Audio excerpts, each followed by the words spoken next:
Tonight, prepare to embark on a gradual and serene exploration through ancient Greek narratives and tranquil moments from a bygone era. These are the foundational stories that sculpted a civilization, recounted not with thunderous drama, but with the gentle murmur of time itself. Dim the lights, nestle under a blanket, and allow the day's clamor to recede. The ancient Greeks possessed a remarkable aptitude for discovering significance in the most unassuming instances. A goddess bestowing a gift upon a burgeoning city. A potter meticulously shaping clay as the sun dips below the horizon.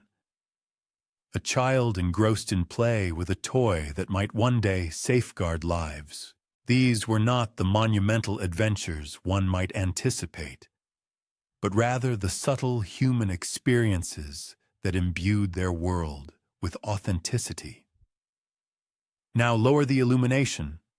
Perhaps activate a fan for a soft, ambient hum, and let us commence our expedition to an epoch when deities mingled with mortals.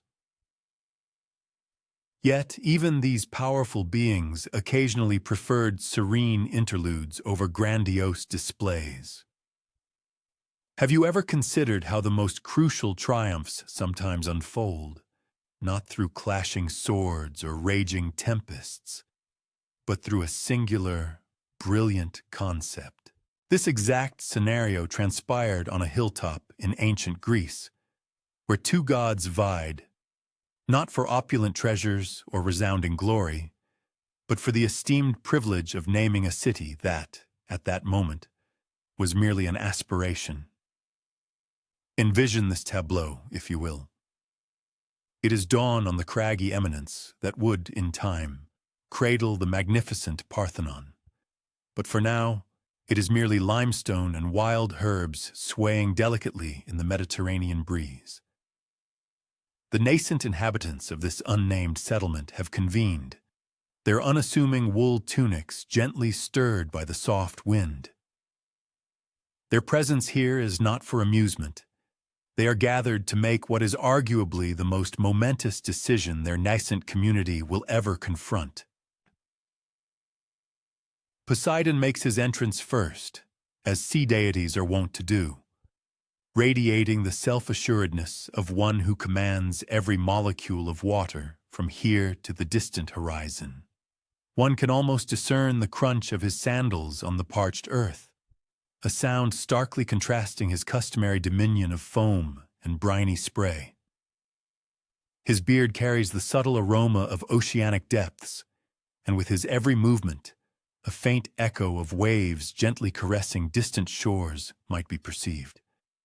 However, Poseidon does not hasten. Such was the essence of ancient divine contests. They unfolded at the unhurried pace of changing seasons, not the frenetic tempo of contemporary competitions. He takes his time, scrutinizing the hill, letting his fingers sift through the soil, perhaps sampling the morning air to gauge his proximity to his cherished sea. The people wait. In ancient Greece, waiting was an elevated skill. No one impatiently consulted sundials or tapped their fingers. They simply existed in the present moment, observing clouds drift overhead, listening to the remote bleating of goats on nearby hills, feeling the comforting warmth of sun-baked stone beneath their feet. When Athena arrives, she does not herald her presence with a flourish. She simply materializes, akin to how wisdom sometimes descends quietly when least anticipated. Her discerning gray eyes sweep across the assembled throng, conveying the impression that she already perceives not only who they are, but also who they are destined to become generations hence. The stipulations of the competition are elegantly straightforward, much like the finest ideas often are. Each deity will present a gift to the people. The people will then select which offering best serves their needs. The victor earns the right to name the city, and assume the role of its patron deity. No bolts of lightning, no seismic tremors, no dramatic skirmishes, merely two gifts and a pivotal choice. Poseidon proceeds first. He elevates his formidable trident, and for an instant, the very air seems to hold its breath. Then, with a motion as fluid as shifting tide pools, he strikes the rocky ground. The earth trembles, not violently, but with the profound, resonant rumble of a significant event unfolding. Water gushes forth, not merely any water, but a genuine spring, bubbling up from the earth's depths with the exuberance of burgeoning life. The people emit a soft gasp, much like one might upon witnessing the first star pierce a twilight sky. Water is indispensable for life, particularly in the Mediterranean climate where summers can render the landscape golden and arid. But then, an individual kneels and samples the water. Their countenance shifts, not dramatically, but with the subtle disappointment of expectations not entirely fulfilled. The water is saline, beautiful, undoubtedly, powerful, absolutely. Yet, in a world where fresh water is a precious commodity, salt water is more a symbolic gesture than a practical remedy. The crowd murmurs softly amongst themselves. Within those murmurs, one can discern the sound of individuals attempting to be courteous about an impressive yet somewhat impractical gift. Their thoughts turn to their daily necessities, cooking, cleansing, hydration, tending their modest gardens. Salt water benefits ships and aquatic life. But what of the potter who requires pure water for his clay? Now it is Athena's turn. She does not brandish a weapon or invoke dramatic forces. Instead, she kneels, and this simple act reveals something profound about her character. Gods typically did not kneel, but Athena comprehends that sometimes the most potent gesture is the most humble. She places her hand upon the dry earth and closes her eyes. For an extended moment, nothing visibly occurs.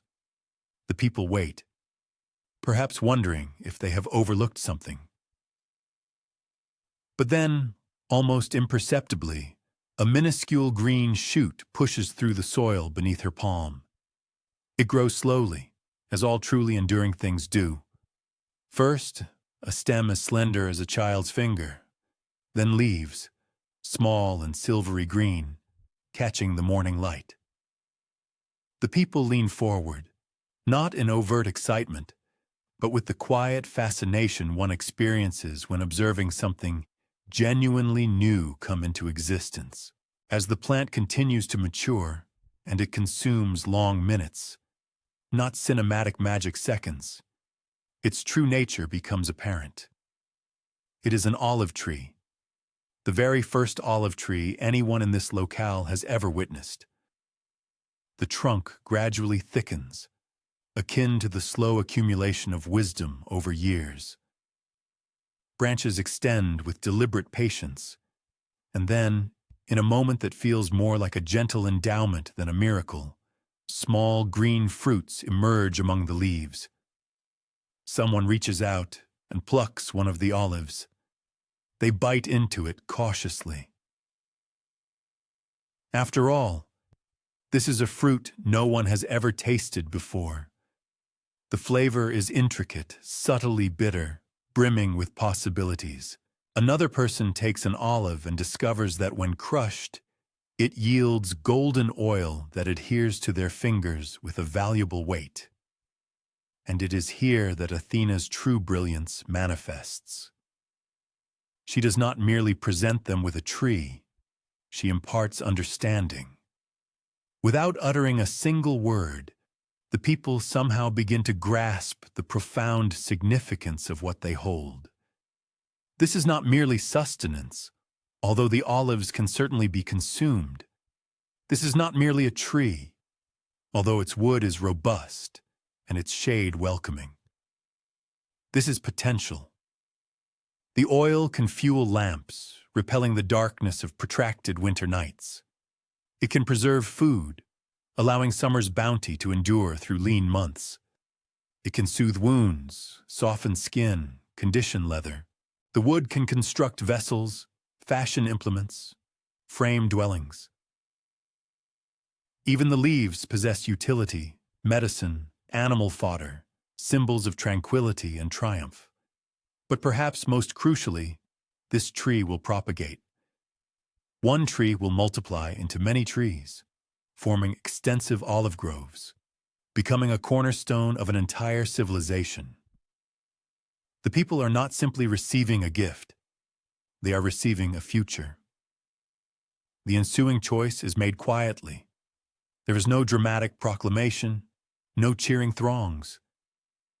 The people simply turn, almost as one, toward Athena. In their expressions, one can discern not merely preference, but profound comprehension. Poseidon's gift was potent and immediate. Athena's gift was practical and enduring. Poseidon, exhibiting grace in defeat, as powerful beings must sometimes learn to do, nods and retreats to his domain. The saltwater spring remains. It will become sacred. A reminder that even in prioritizing wisdom over power, power itself is neither forgotten nor dismissed. But the city now belongs to Athena. Athens, they will name it, after their patron goddess. And millennia later, when one savors olive oil on warm bread, or observes an olive branch as an emblem of peace, one is tasting and witnessing the echo of that tranquil morning, when wisdom proved more valuable than mere spectacle. The olive tree grew slowly on that inaugural day, its roots delving deep into the rocky soil, and in its patient, steadfast growth, perhaps one can perceive something of Athens itself. Not the city of dramatic myths, but the Athens of everyday existence, where potters shaped clay, where children mastered their letters, where people discovered that sometimes the most profound victories are achieved, not by wielding a sword, but by discerning precisely which seed to plant. That remarkable olive tree from our previous narrative did more than just bestow a city with its name. It meticulously planted the genesis of an idea, an intellectual seed that would ultimately redefine humanity's very approach to thought itself. But let us pause, take a breath, and meticulously reconstruct the days immediately following that understated yet profoundly impactful competition on the hallowed hill. The very morning after Athena's triumphant victory, one would have observed the early Athenians engaged in an extraordinary activity. They were not engaged in clamorous arguments, nor were they issuing definitive pronouncements. Instead, they were quietly, thoughtfully, and collectively discussing, actually talking through, the profound implications of this pivotal choice for their burgeoning community. Picture, if you will, small, intimate groups gathered around the newly planted olive tree, their voices hushed in the crisp morning air, their hands perhaps unconsciously reaching out to gently caress the rough bark as they conversed. This, precisely, is where our narrative truly commences, because the act of choosing a name was far more than a simple designation for their settlement. In the ancient world, names were imbued with immense power.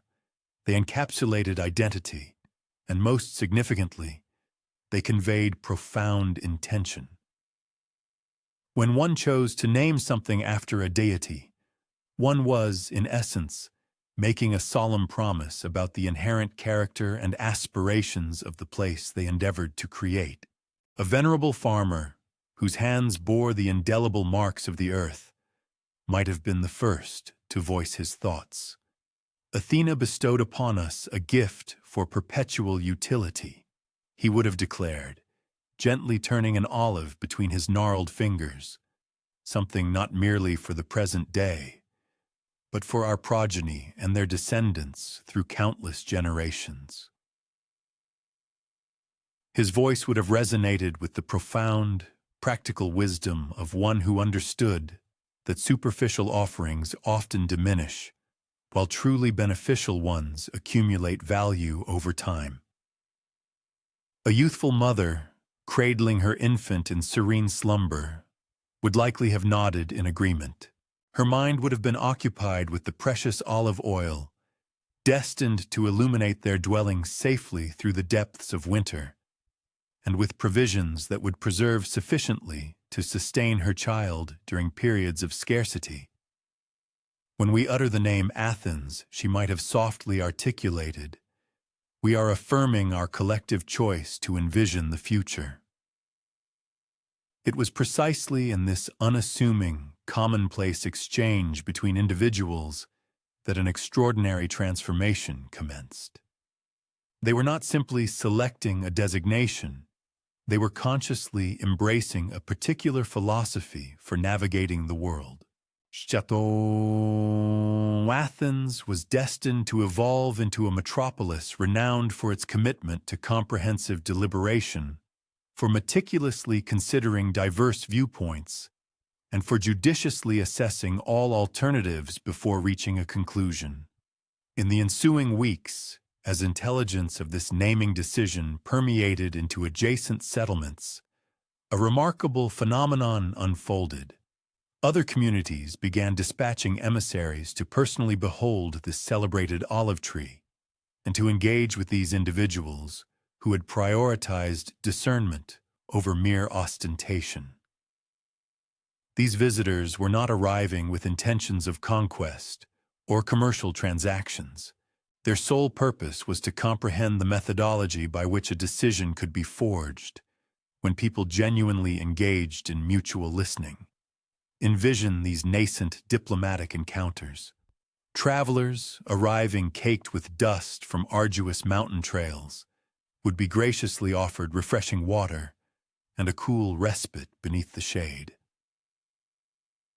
Subsequently, they would dedicate hours to profound dialogue. These were not the ceremonial declarations one might anticipate, but rather authentic, probing conversations. Inquiries such as, "How did you ascertain which option was superior?" and "What transpires when individuals hold divergent opinions?" were explored with the patient thoroughness of people unburdened by pressing engagements elsewhere. One particular visitor, a shrewd merchant originating from a littoral village, extended his stay for 3 full days solely to observe the Athenians' process for collective decision-making. He witnessed their assembly in a circular formation beneath the venerable olive tree, noted the ritualistic passing of a smooth stone from one to another speaker to the next, and perceived how they truly absorbed and processed the words of others. Upon his homeward journey, he carried more than just commercial goods.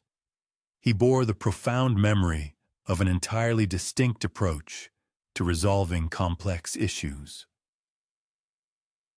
As the seasons progressed, the olive tree burgeoned with increased vigor, and concomitantly, the esteemed reputation of the populace dwelling beneath its branches flourished. Athens began to earn recognition not for its material affluence or its formidable warriors, but for an attribute far more exceptional. Its citizenry had cultivated the capacity for communal intellectual engagement. They were incrementally developing what would eventually be termed democracy, although at that juncture, they simply referred to it as the endeavor to formulate sound judgments. The youngsters maturing in nascent Athens assimilated these invaluable lessons simply by observing their elders. A young boy might quietly attend community deliberations, thereby learning that every individual's perspective potentially contained a fragment of truth. A girl might discern how her mother posed questions not to challenge or confront others, but rather to foster deeper comprehension. These children were being nurtured within the world's inaugural institution of civic education, though none among them recognized the historical significance of their upbringing. Years traversed. The solitary olive tree expanded into an expansive olive grove. The humble settlement matured into a respectable town, then into a burgeoning city, and throughout this developmental trajectory, the Athenians steadfastly adhered to that initial profound insight. When one elects wisdom, one embarks upon a trajectory that continually yields lasting benefits.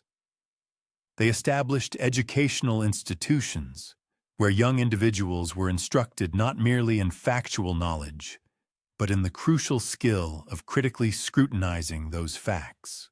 They meticulously designed public forums where citizens could convene to deliberate on pressing matters of communal importance.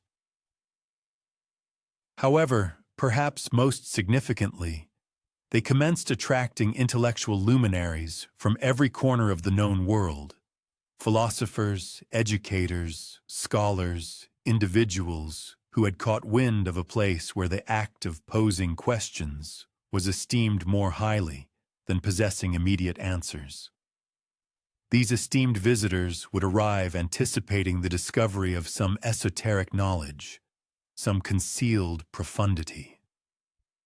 Instead, they encountered something both simpler and profoundly revolutionary: a community steadfastly dedicated to collaboratively deciphering complex problems. Among these esteemed visitors was a young man who would subsequently achieve renown as Socrates. He arrived merely as another inquisitive voyager, but he discovered in Athens a milieu where his ceaseless interrogations were enthusiastically embraced, rather than merely tolerated.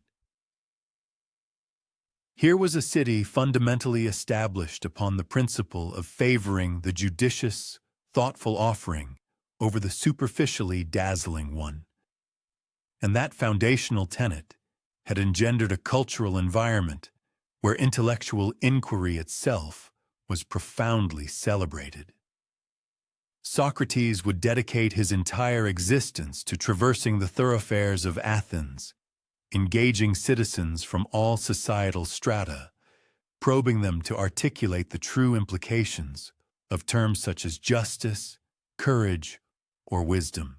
And because these were Athenians, molded within a culture that revered meticulous thought, they typically paused to earnestly contemplate his inquiries. This is precisely how philosophy came into being. Not within secluded academic towers, but within the quotidian conversations of individuals who had grasped that the rigorous examination of one's convictions fortifies them. The disciples of Socrates, including Plato, who would in turn instruct Aristotle, who would then mentor Alexander the Great, disseminated these profound concepts far beyond the confines of Athens.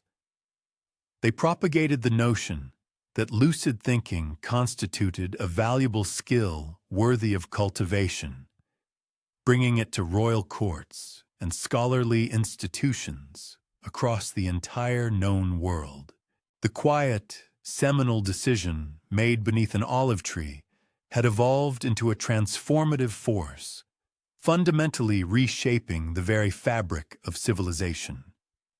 Yet even as Athens ascended to global prominence, its paramount strength remained that initial unwavering commitment to prioritizing wisdom over mere spectacle. During periods of existential crisis, when other cities invariably resorted to autocratic rulers or powerful strongmen for expeditious remedies, Athens consistently reverted to its intrinsic process of collaboratively addressing and resolving challenges. It was not invariably aesthetically pleasing, nor was it always swift, but it consistently yielded decisions that possessed enduring efficacy. The olive oil that illuminated their domestic lamps transcended its practical function to become a potent emblem of intellectual enlightenment itself. Not merely physical luminescence, but the profound understanding that arises when individuals are prepared to critically scrutinize their presumptions and thoughtfully consider alternative viewpoints. Athenian coinage prominently featured olive branches, yet they could just as aptly have depicted question marks. For that is truly what the city epitomized: the unwavering courage to persistently inquire. What if our current understanding is flawed, and how might we attain a superior solution? Many centuries subsequently, when the formidable Roman Empire incorporated Athens into its vast dominion, the Roman generals anticipated discovering military secrets or concealed hoards of treasure. Instead, they encountered extensive libraries replete with inquiries, educational institutions where students were taught to engage in respectful argumentation with their instructors, and a populace that steadfastly insisted on deliberating problems rather than simply yielding to directives.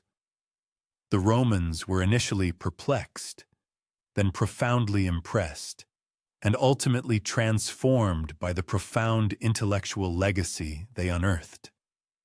Thus, the name of a city evolved into something far more significant than a mere label.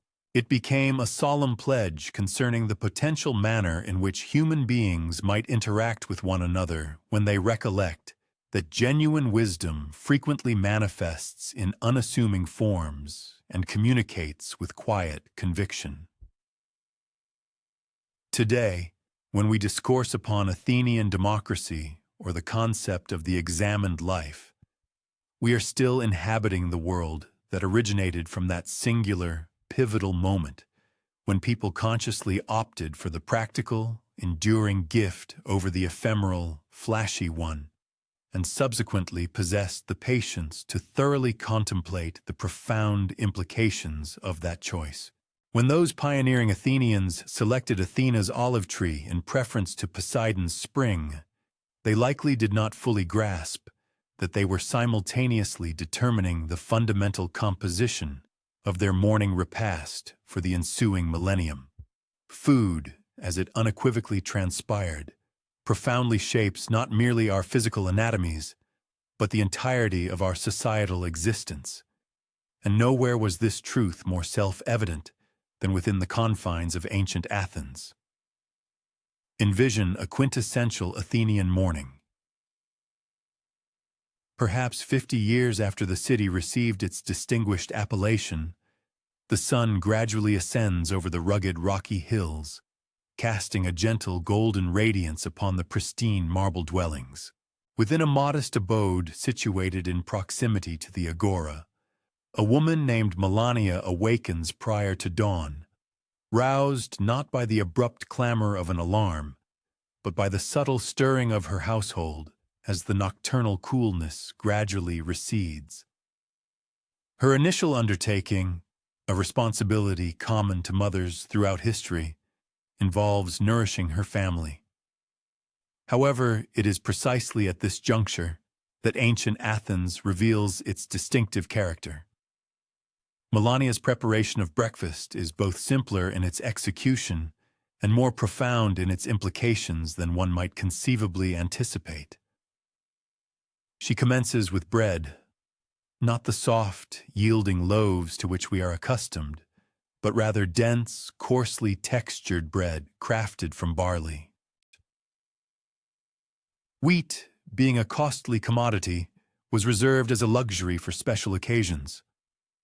Barley constituted the ubiquitous grain of daily existence, substantial and satiating. It formed the indispensable cornerstone of every meal.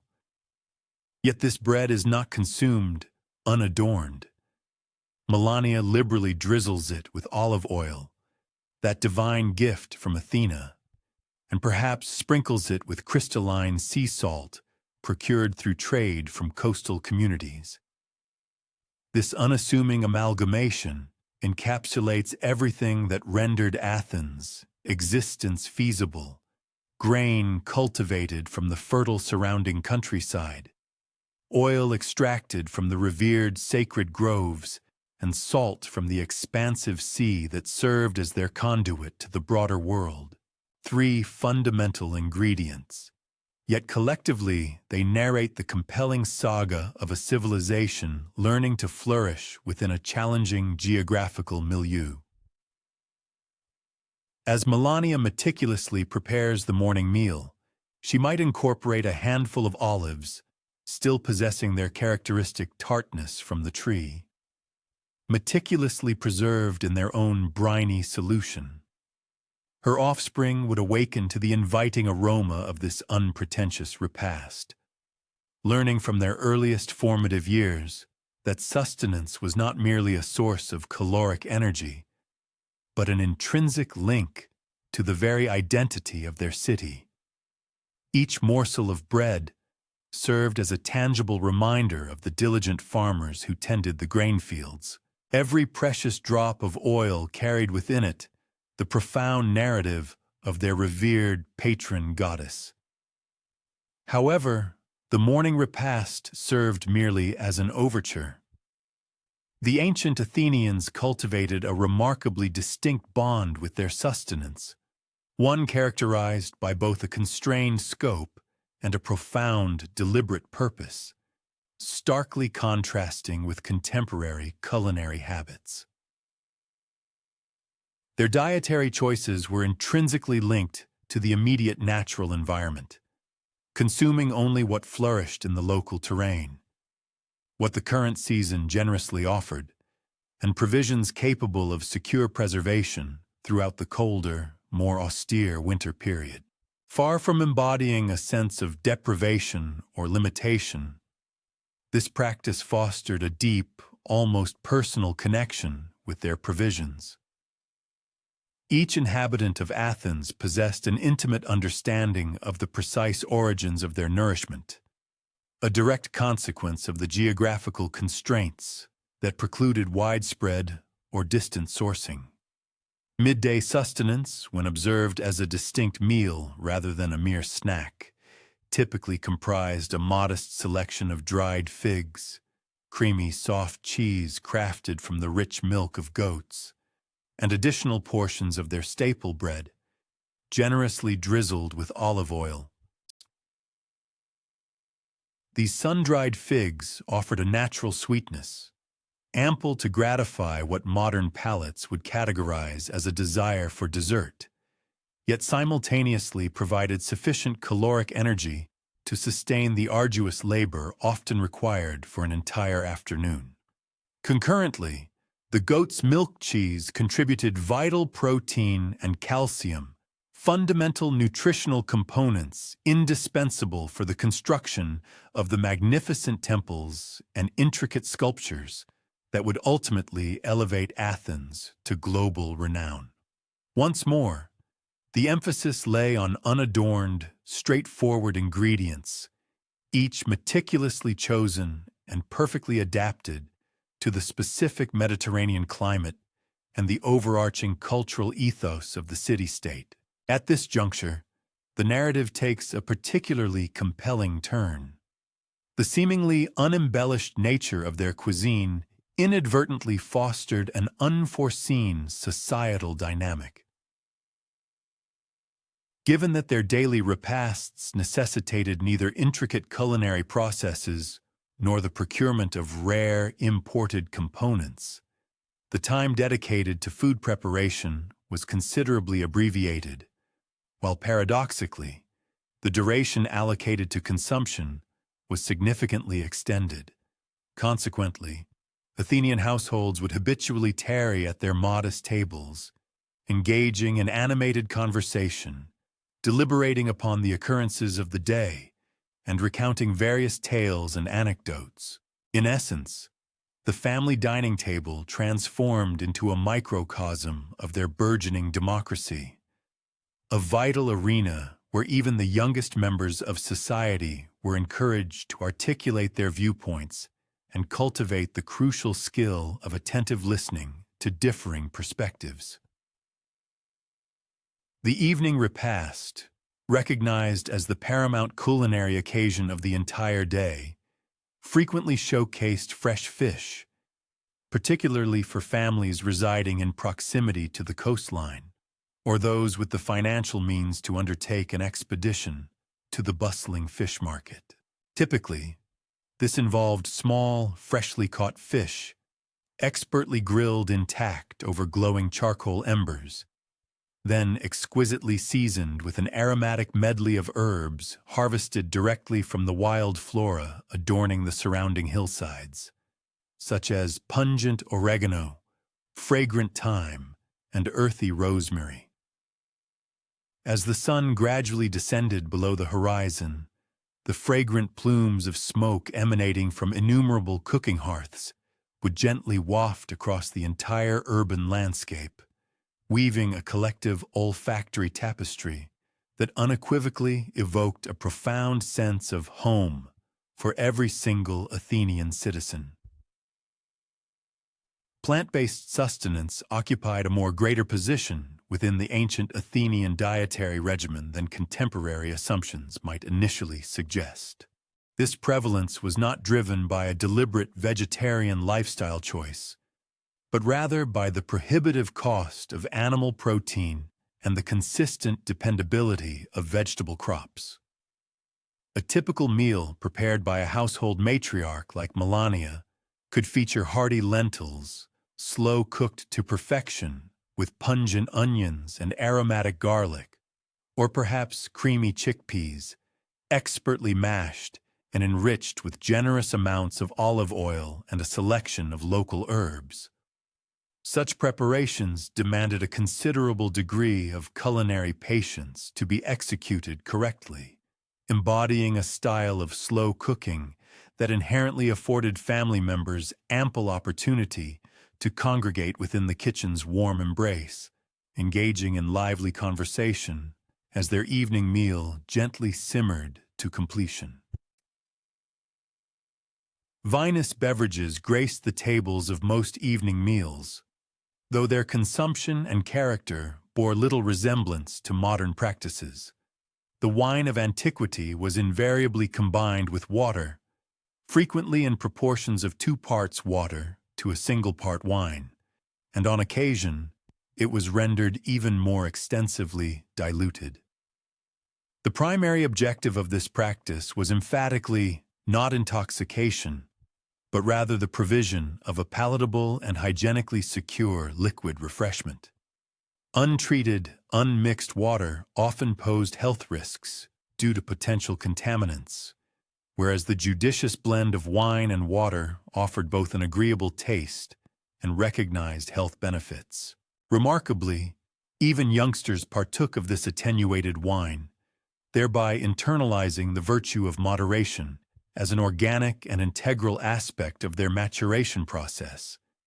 Yet, arguably, the most indispensable element incorporated into any Athenian culinary gathering was the rich tapestry of conversation. Nourishment was never consumed in quiet solitude, nor was it hastily dispatched to make way for pursuits deemed more significant. Indeed, the communal meal itself constituted the preeminent activity of the day. It was within this convivial setting that crucial familial determinations were reached, where younger generations absorbed the narratives and wisdom concerning their forebears, and where neighboring individuals exchanged current events and diverse viewpoints. The unpretentious nature of the fare thus cultivated an expansive environment conducive to the flourishing of intricate and meaningful human connections. Festive events and ceremonial observances naturally introduced a greater variety of more intricate culinary offerings. Yet even on such occasions, the prevailing focus remained steadfastly on communal solidarity rather than individual extravagance or opulence. For instance, a significant religious festival could showcase the ceremonial consumption of sacrificial meat, typically tender goat or succulent lamb, which would be meticulously roasted and then equitably distributed amongst numerous participating families. Such events were not perceived as private acts of self-indulgence, but rather as grand public celebrations, serving as potent mechanisms for forging stronger bonds within the community through the collective and joyous experience of shared feasting. Golden honey served as the preeminent sweetening agent. As refined sugar remained entirely undiscovered in their era, the Athenians habitually bestowed honey upon fresh, seasonal fruits, such as plump grapes, crisp apples, or juicy pears, or artfully blended it with finely ground nuts to fashion rudimentary yet delightful confections. This precious honey was sourced from indigenous beehives, frequently nurtured and maintained by the same dedicated families across successive generations, mirroring every other component of their sustained diet. This natural sweetener inextricably linked them to the fertile earth and to the intricate web of human relationships within their society. The renowned Athenian symposiums, esteemed intellectual assemblies that gave rise to some of humanity's most profound philosophical discourses, were intrinsically structured upon and deeply intertwined with this distinctive culinary culture. Attendees would comfortably recline upon elegant couches, partaking of unpretentious fare and carefully attenuated wine, all while engaging in eloquent debate and profound contemplation regarding life's most fundamental inquiries. While the sustenance itself was not the ultimate objective, its presence undeniably cultivated an ideal ambiance, one characterized by ease, a leisurely pace, and an environment singularly conducive to deep reflection and articulate discourse. The practice of consuming foods according to their seasonal availability was not a matter of preference in ancient Athens. Rather, it constituted an inescapable imperative. The arrival of spring heralded a bounty of tender, fresh greens and the first nascent vegetables. Summer signified a profusion of luscious fruits and the crucial period of the olive harvest. Autumn marked the season for gathering hardy nuts and late-ripening fruits, alongside the diligent process of preserving sustenance destined to endure the forthcoming winter months. Winter repasts were predominantly dependent upon carefully stored grains, brined olives, dehydrated fruits, and any fresh provisions that could be sustained within the temperate Mediterranean climatic conditions. This ingrained seasonal cadence profoundly influenced not merely the dietary habits of the populace, but also their fundamental perception and conceptualization of time itself.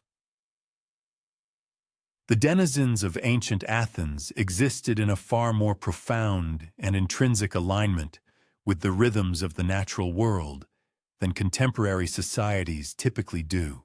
They possessed an intimate, experiential understanding that periods of plenty inevitably succeed times of dearth, that the meticulous act of preservation holds equivalent significance to the initial act of production, and that a patient appreciation of unadorned delights frequently bestows a more profound contentment than the hurried pursuit of intricate indulgences. In the venerable city of Athens, sustenance transcended the mere necessities of physical nourishment or even fleeting gustatory delight. Instead, it served as a profound emblem of collective identity, a cornerstone of communal cohesion, and an unbreakable bond to their specific geographical locale. Each shared repast served to reinforce and reify the foundational tenets that underpinned the very possibility of their democratic societal structure. Principles such as austere simplicity, thoughtful moderation, and the paramount importance of convening to exchange both bodily sustenance and intellectual concepts. When modern minds conjure images of those illustrious Athenian philosophers, credited with profoundly altering the trajectory of human thought, one might instinctively envision them within grand marble edifices, eloquently contending over abstruse theoretical constructs. Yet, with equal frequency, these profound thinkers were undoubtedly situated around unpretentious wooden tables, partaking of humble bread, olive oil, and diluted wine, allowing the convivial atmosphere fostered by simple, wholesome food to cultivate an optimal environment for profound contemplation. Subsequent to partaking in countless meals characterized by humble bread, rich olive oil, and unadorned conversation, it became patently evident that skilled hands were required to fashion the very vessels, the bowls and cups, that contained these essential provisions. This narrative now turns to Cleomenes, an Athenian artisan of clay whose dexterous hands meticulously molded not merely inert material, but, in an unacknowledged manner, profoundly influenced the quotidian existence of an entire bustling metropolis, a contribution he likely never consciously perceived in such grand terms. Cleomenes typically roused himself from slumber before the first blush of dawn, not driven by external compulsion, but rather because his physical being had, over 2 decades of dedicated practice, internalized the intrinsic rhythms and demands of working with clay. Beyond the confines of his modest atelier, the city of Athens largely remained enveloped in a serene hush. Only a handful of early risers were discernible, engaged in the morning ritual of drawing water from communal neighborhood wells, their soft footsteps reverberating gently against the ancient stone walls. The atmosphere, still imbued with the crisp coolness of the receding night, subtly hinted at the impending warmth of the day, presenting an absolutely ideal climate for the sensitive art of pottery. His industrious workshop was strategically positioned just beside one of Athens's well-trodden, dusty thoroughfares, sufficiently proximate to the vibrant agora to readily draw in potential clientele, yet considerately distanced enough that the characteristic whirring sound of his pottery wheel would not intrude upon the contemplative discussions of philosophers or the bustling transactions of merchants who congregated in that central public space. The edifice itself was unpretentious in its construction. Sturdy stone walls, a durable tiled roof, and a generously proportioned aperture designed to be secured with robust wooden shutters whenever inclement weather threatened. However, this inherent simplicity by no means equated to a lack of refinement or a crude finish. On the contrary, every single surface within this dedicated workspace bore the subtle, nuanced imprint of years of meticulous and conscientious utilization. The inaugural and foundational duty of any potter's working day invariably involved a meticulous inspection of the raw clay. Cleomenes carefully preserved his precious clay within substantial storage jars, each diligently veiled with moist cloths to ensure the precise degree of hydration required for optimal workability. He would then gently knead a small portion of the material between his experienced fingers, keenly assessing its inherent texture and its crucial pliability. Should the clay prove excessively arid, it would inevitably fissure and fracture during the delicate shaping process. Conversely, if overly saturated, it would stubbornly refuse to retain its intended configuration. The intricate process of preparing the clay was akin to readying oneself for an intimate discourse with a long-standing confidant. One absolutely needed to comprehend its fluctuating moods and inherent temperaments. The meticulous conditioning of clay, while decidedly lacking in ostentation, constituted an absolutely indispensable phase of the craft.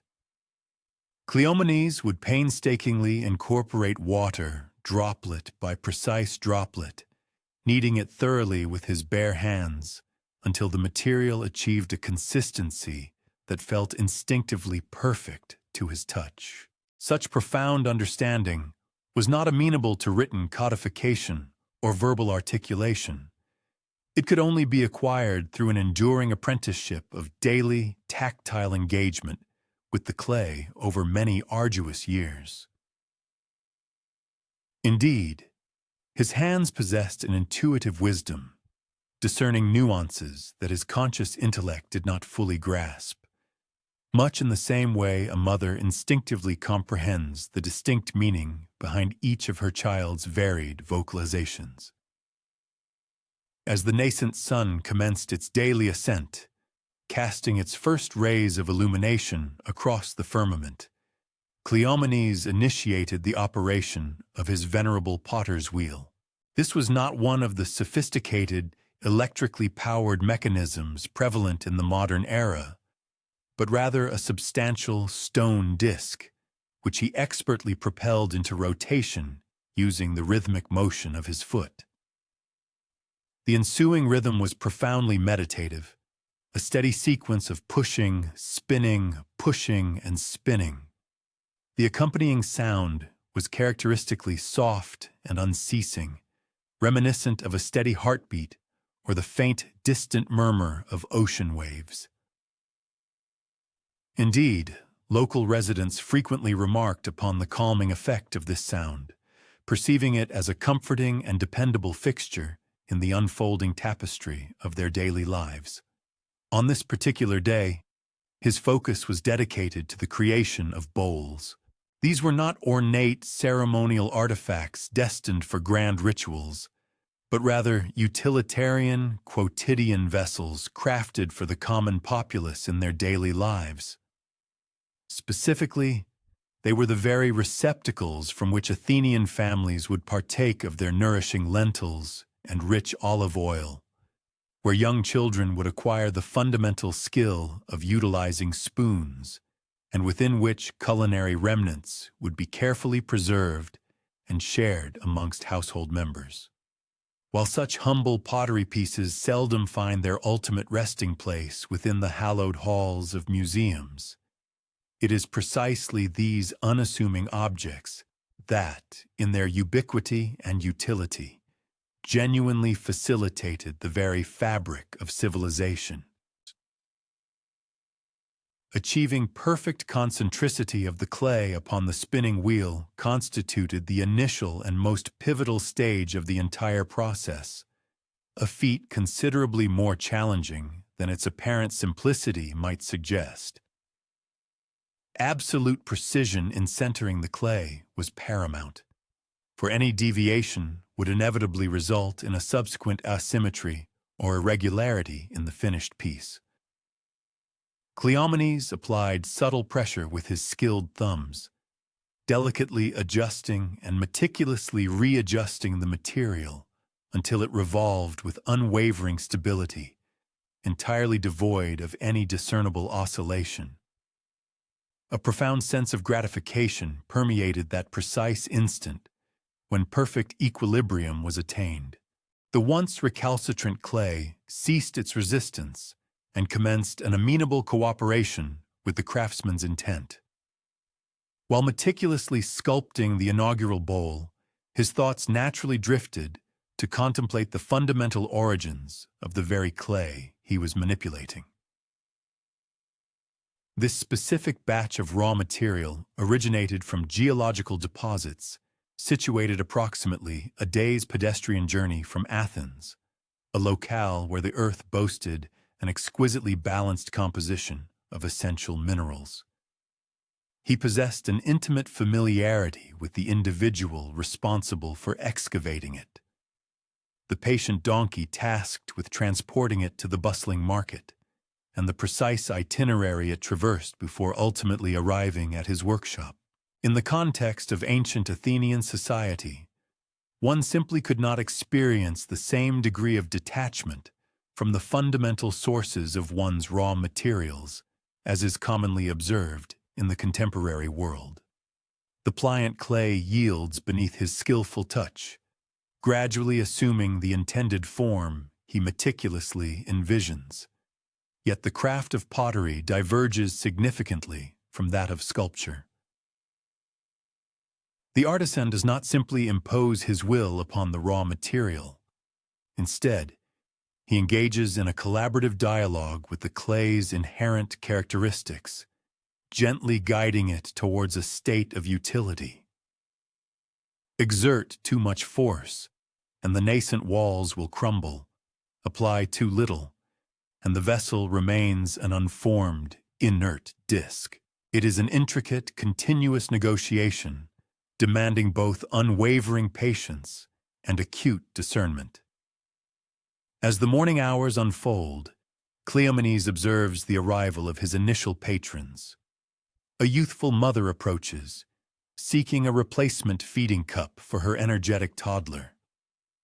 The previous one had met its demise just yesterday, dislodged from the table by the child's restless movements. She carefully examines a selection of options, assessing their heft and equilibrium, ensuring the rim is impeccably smooth for tender young lips. This interaction transcends a mere commercial exchange. It evolves into a shared discourse on the intricacies of child-rearing, the daily tribulations of nurturing spirited offspring within a dwelling adorned with unyielding stone floors. Subsequently, a venerable gentleman pauses by the workshop, intending to commission a bespoke water jar for his daughter's impending nuptials. He articulates his desire, an object devoid of excessive ornamentation, yet imbued with sufficient grace to commemorate such a momentous occasion. Cleomenes listens with profound attention, posing pertinent questions regarding its dimensions and decorative embellishments. Their conversation naturally extends to the wedding festivities, the aspirations of the young couple, and the father's heartfelt hopes for his daughter's future. In ancient Athens, the creation of pottery frequently served as a pretext for fostering profound human connections, and this instance was no exception. Nearing the zenith of the sun, when its warmth suffuses the workshop with a congenial glow, Cleomenes takes a respite for his modest midday repast. A portion of bread, a drizzle of olive oil, a scattering of olives, and a morsel of soft cheese.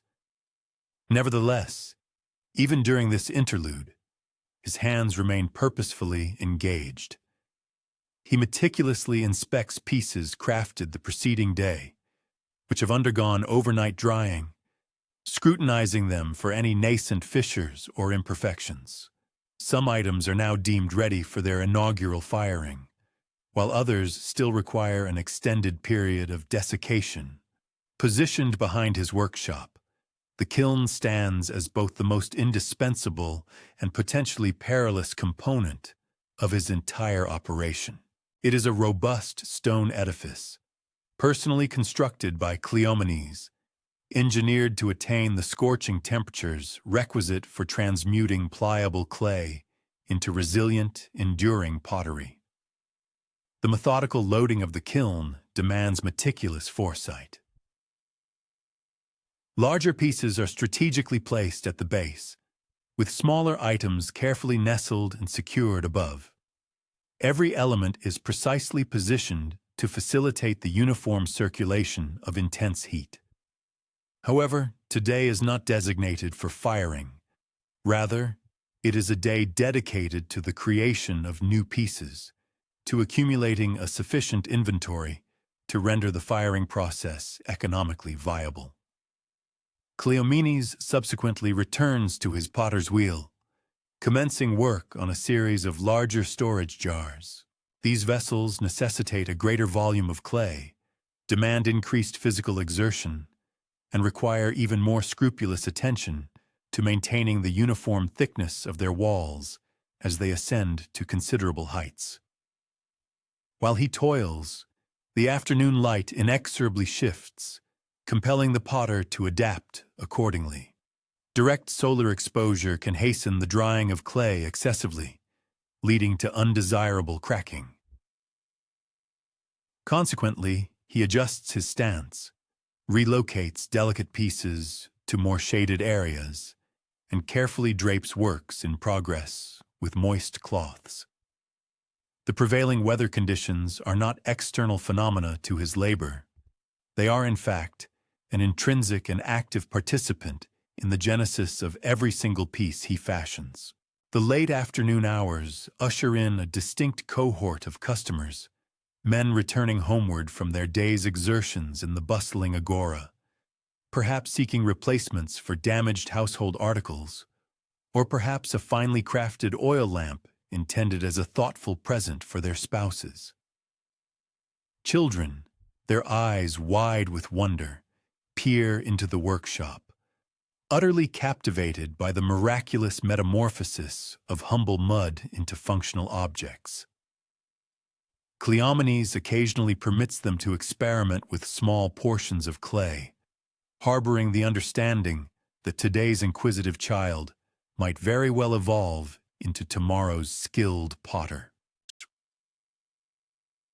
The rhythmic cadence of the potter's wheel establishes its own unique temporal flow, one that eschews the frantic urgency characteristic of modern existence, embracing instead the deliberate, unhurried pace inherent to processes that cannot be rushed. Clay demands ample time to be centered, time to ascend, time to dry, and time to be fired. A proficient potter learns to harmonize with these innate rhythms of nature rather than attempting to circumvent them. There resides a profound wisdom in this particular approach, a sagacity that extends its applicability far beyond the confines of the pottery workshop. As the cloak of evening descends, Cleomenes embarks upon the systematic tidying of his workspace. Clay must be scrupulously covered to preserve its malleability. Tools require thorough cleansing and orderly storage. The entire workspace is meticulously swept clean of stray clay fragments and accumulated dust. Yet, this is more than mere upkeep. It is an act of deliberate preparation for the forthcoming day, meticulously ensuring that each new morning can commence with seamless efficiency and optimal productivity. Outside, the thoroughfares are indeed dusty, agitated by the ceaseless footfall of citizens making their way home after lengthy days of labor, commerce, and social engagement. However, within the quiet sanctuary of the pottery workshop, every element is poised for yet another day of transmuting raw earth into objects destined to fulfill fundamental human necessities. The bowls meticulously shaped today will cradle tomorrow's sustenance. The oil lamps will cast their illuminating glow upon tomorrow's conversations. The capacious storage jars will safeguard the precious olive oil that intrinsically links every Athenian meal to their revered patron goddess. Prior to departing for his own family's evening meal, Cleomenes pauses to cast a final, contemplative gaze upon the day's accomplishments. Rows of freshly formed bowls rest upon wooden shelves, patiently undergoing the drying process. Each piece, despite being crafted using identical fundamental techniques, exhibits subtle, individual variations. This inherent diversity is not a defect. Rather, it serves as irrefutable evidence that human hands brought these objects into being, that each one embodies a minute fragment of its maker's focused attention and devoted care. In the vibrant polis of ancient Athens, potters such as Cleomenes occupied an indispensable societal role. While they may not have achieved widespread renown or substantial wealth, they were the unassuming artisans whose quiet proficiency rendered daily life feasible. Their specialized skills ensured that provisions could be served, potable water could be stored, and valuable olive oil could be accurately measured and meticulously preserved. Their workshops functioned as crucibles where base earth was elevated to a state of practical utility, where steadfast patience invariably yielded gratifying rewards, and where the rhythmic act of creation forged an intimate connection between human hands and the abundant materials of their environment. Every Athenian household relied upon the diligent efforts of such craftsmen, though, in all likelihood, the majority of citizens probably regarded their contributions as commonplace, much in the way essential labor frequently goes unacknowledged until its crucial absence is acutely felt. Concurrently, as Cleomenes diligently shaped clay within his workshop, and mortal families shared their humble repasts, high above them on the ethereal peaks of Mount Olympus, the Olympian deities were engaged in their own unique rendition of daily existence. And remarkably, much like human families, their lives were punctuated by a surprising frequency of squabbles. However, these were not the grandiose, cataclysmic battles so often depicted in dramatic narratives. The preponderance of divine disagreements centered on matters that would strike anyone who has ever cohabited with others as remarkably familiar. Envision the scene. It is a tranquil afternoon upon Mount Olympus, and the gods are, in essence, partaking in a familial dinner. Zeus occupies the preeminent position at the head of an expansive marble table, not by virtue of any superior wisdom or inherent fairness, but simply because he is the eldest and most potent, a dynamic frequently observed within human family structures. The table is laden with an inexhaustible supply of ambrosia and nectar, sustenance that neither diminishes nor deteriorates, which one might erroneously presume would entirely preclude any form of conflict. Such a presumption, however, would prove incorrect. The initial argument commences, as is often the case with familial disputes, over an utterly trivial concern. Apollo casually remarks that he has been receiving an unusually high volume of supplications from musicians and poets. Artemis, his twin sister, promptly retorts that her devotees, the hunters and independent women of the wild, have exhibited an equally fervent devotion recently. What originates as a simple conversational exchange progressively escalates into a competitive assertion of who holds greater importance, who is more cherished, who is more indispensable to the lives of mortals.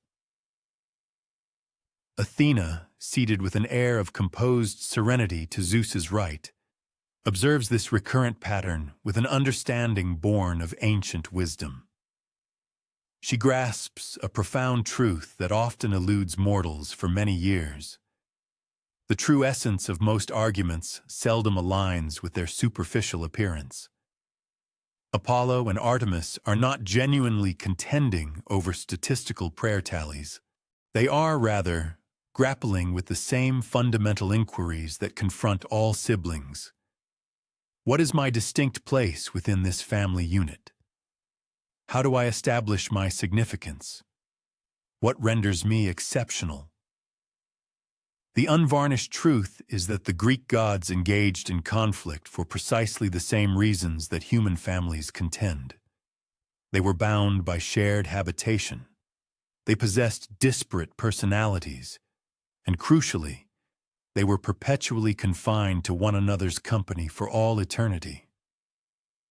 Imagine the impossibility of ever vacating your childhood abode.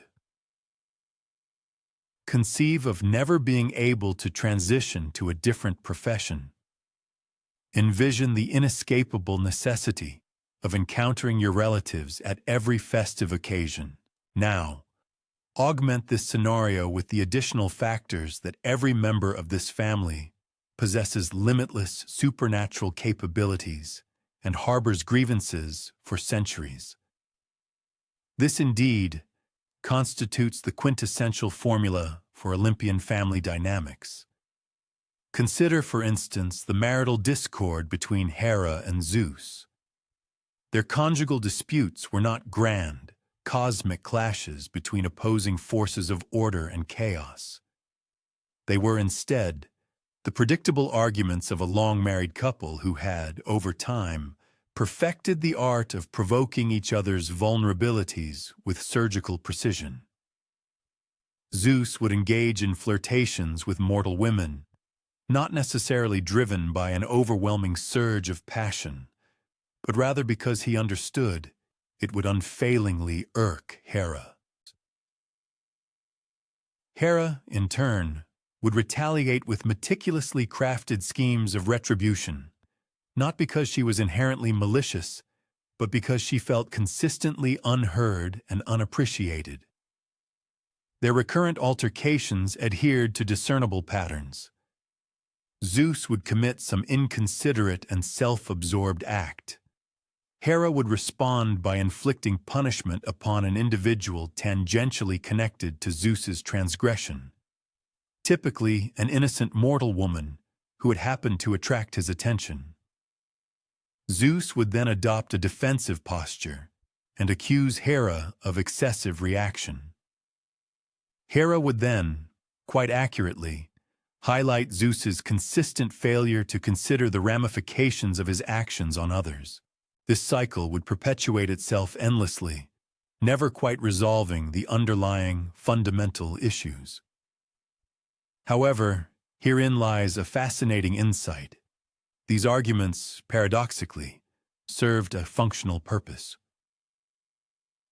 The gods were actively endeavoring to ascertain how to coexist harmoniously while simultaneously upholding their distinct individual identities and specific responsibilities. Each deity presided over a particular domain: warfare, romantic affection, sagacity, the vast sea. Yet these spheres of influence constantly intersected within the intricate tapestry of mortal existence. How, for instance, does one precisely delineate Athena's wisdom from Aphrodite's pervasive influence over lovers? Where does the realm of warfare conclude and Apollo's protective guardianship of cities commence? Fundamentally, the gods' arguments represented a series of boundary negotiations, precisely the same kind of deliberations that naturally arise in any shared living arrangement. Who bears ultimate responsibility for which aspects? How are conflicts of responsibility to be effectively managed?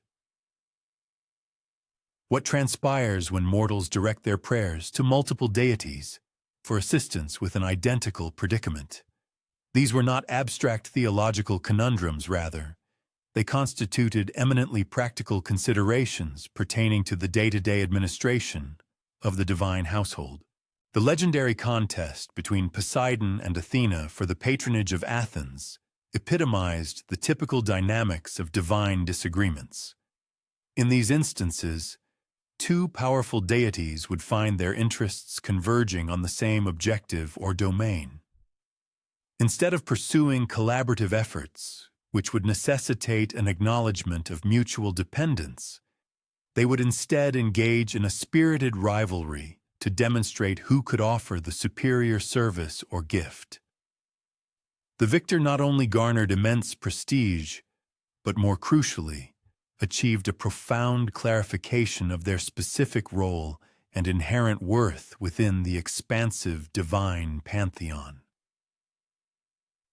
Occasionally, these contentious debates stemmed from issues of deference and recognition. Demeter, the venerable goddess entrusted with the proliferation of all flora, frequently experienced profound vexation when mortal beings indiscriminately accepted bountiful harvests, reserving their supplications solely for times of agricultural calamity. Her indignation was not merely an expression of celestial arrogance. Rather, It mirrored the intrinsically human sensation of being valued exclusively when circumstances turned adverse. When she deliberately withheld her blessings, thereby ushering in the frigid season of winter. She was, in essence, articulating a potent message. You fail to acknowledge my presence during periods of prosperity, but perhaps my absence during hardship will finally command your attention. Other disputes were deeply rooted in concerns regarding boundaries and the sanctity of personal autonomy. Artemis, the resolute goddess of the hunt, steadfastly maintained her unmarried status, not out of animosity towards men, but because she profoundly cherished her independence and vehemently resisted the prospect of her individual identity being subsumed by another's. When fellow deities or mortal interlopers endeavored to coerce her into romantic entanglements, she fiercely defended her choices with the unwavering resolve characteristic of anyone whose deeply personal life decisions have been subjected to intrusive scrutiny by family members.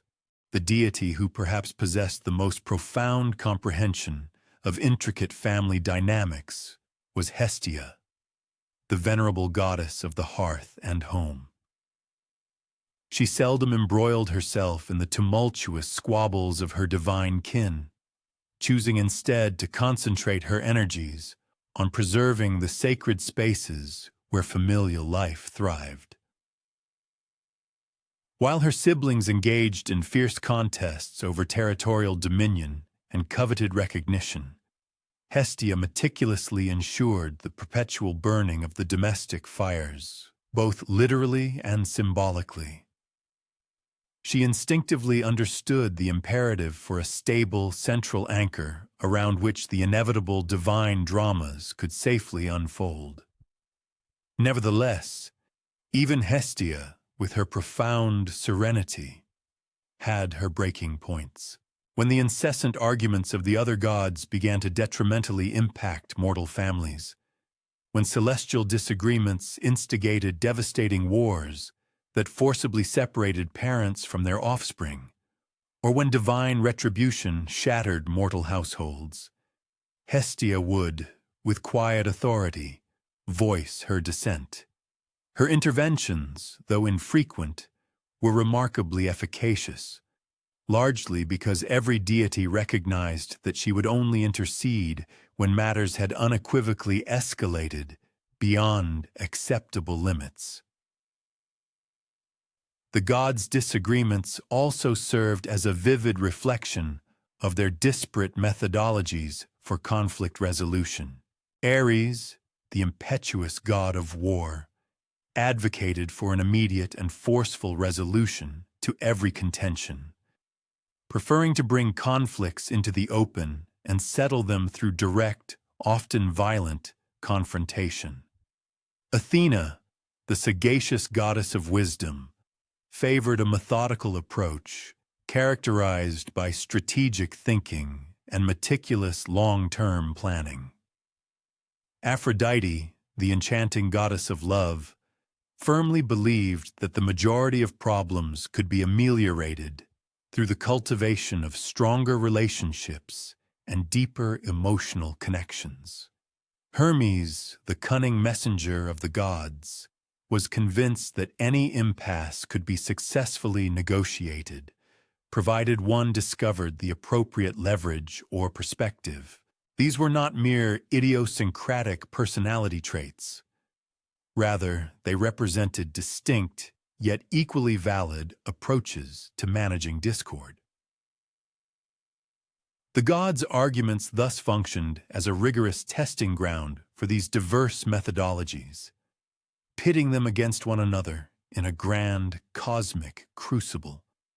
When mortal beings found themselves grappling with arduous circumstances, they could keenly observe how their divine patrons navigated analogous predicaments and subsequently select the approach that appeared most germane to their own particular situations. Perhaps the most profoundly human characteristic of these divine altercations was their typical conclusion: not with a definitive permanent resolution, but rather with provisional truces born of sheer exhaustion and the pressing necessity to resume the routines of daily existence. Zeus, the supreme ruler, would eventually declare that all parties had sufficiently articulated their positions and that it was time to refocus on their respective responsibilities. The gods would then reluctantly agree to disagree, at least until their spheres of influence inevitably overlapped once more. These temporary ceasefires were not indicative of failure. Instead, they represented a sophisticated acknowledgement that certain inherent tensions are enduring features of communal living. The gods, through their perpetual squabbles, learned to adeptly manage their conflicts rather than seeking their complete eradication, discovering ingenious methods of expressing dissent without irreparably damaging their fundamental relationships. This, in fact, constituted a remarkably nuanced approach to family dynamics, one from which numerous mortal families could undoubtedly derive considerable benefit. Therefore, when the ancient Greeks recounted tales of their perpetually quarreling deities, they were not merely amusing themselves with a celestial soap opera. They were, with profound insight, exploring the perennial challenges inherent in family life, the complexities of community cooperation, and the intricate dance of individual identity within the broader framework of group belonging.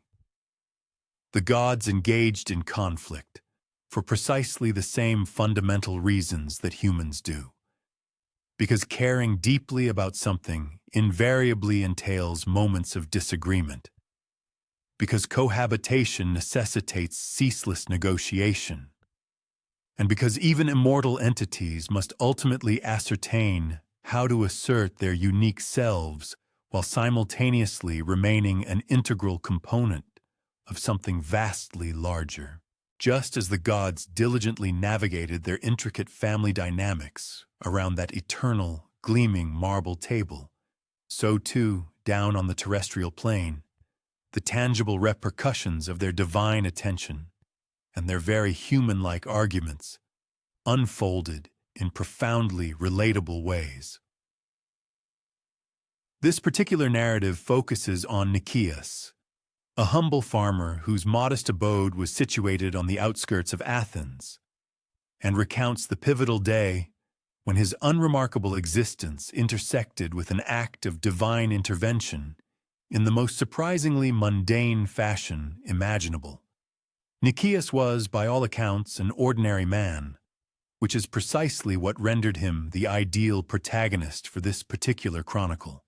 He diligently tilled a small parcel of land, a patrimony his family had cultivated for 3 successive generations.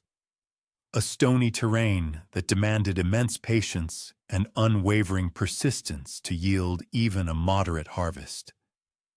His venerable olive trees, though ancient, remained dependably productive.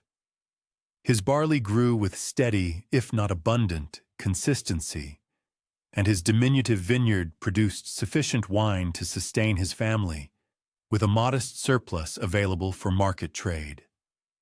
On the fateful morning that commences our tale, Nicias awoke to a deeply disquieting discovery.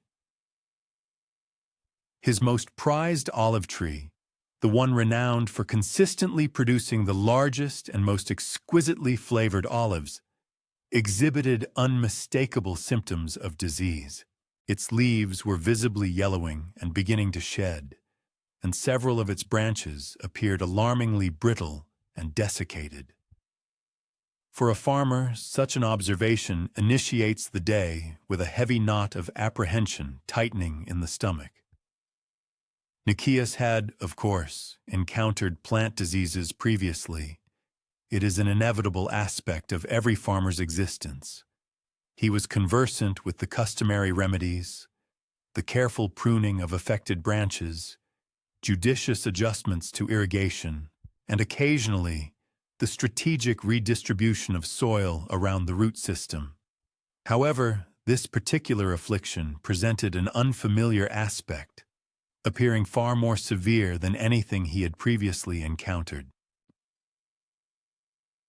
The tree was ancient, a living legacy planted by his grandfather, and its loss would signify not only the forfeiture of the current year's harvest, but also the irretrievable cessation of decades of future production.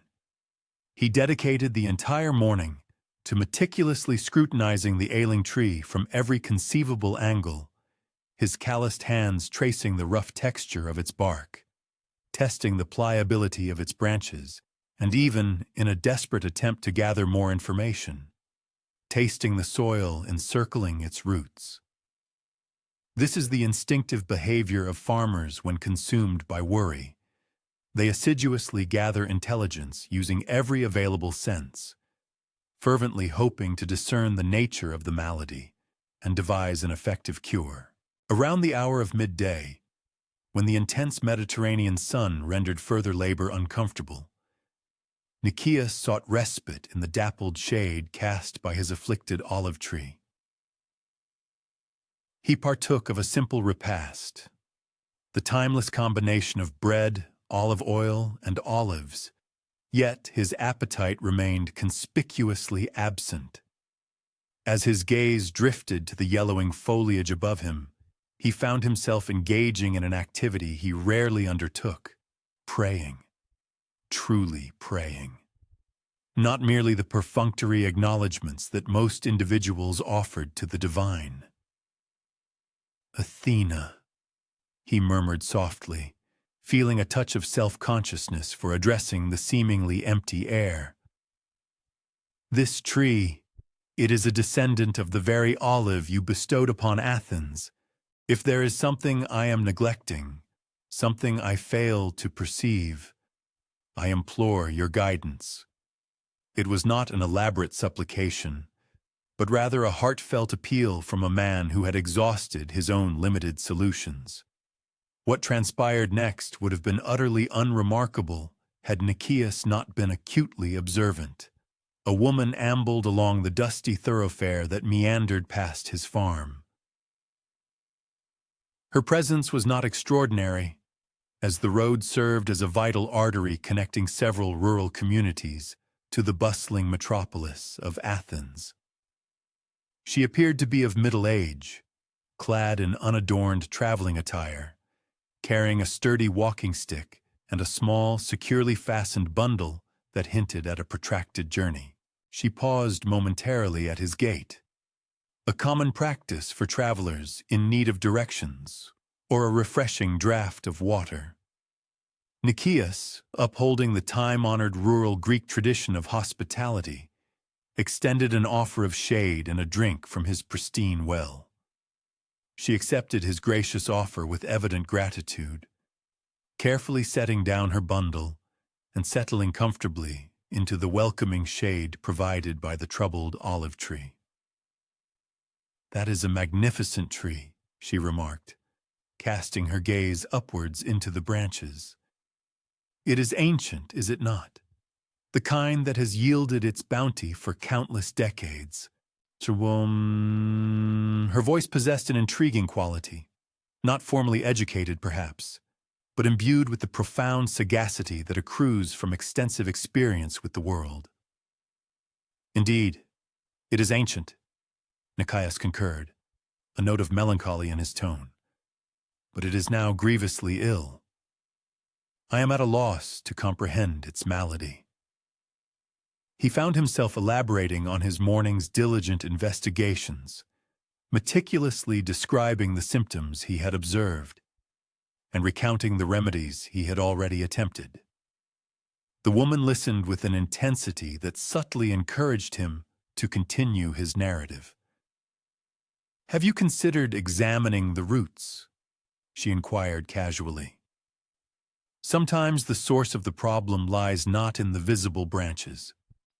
She rose fluidly and slowly circumambulated the base of the tree, indicating with her walking stick various spots where the soil exhibited subtle differences, slightly elevated or depressed, distinct in coloration or texture.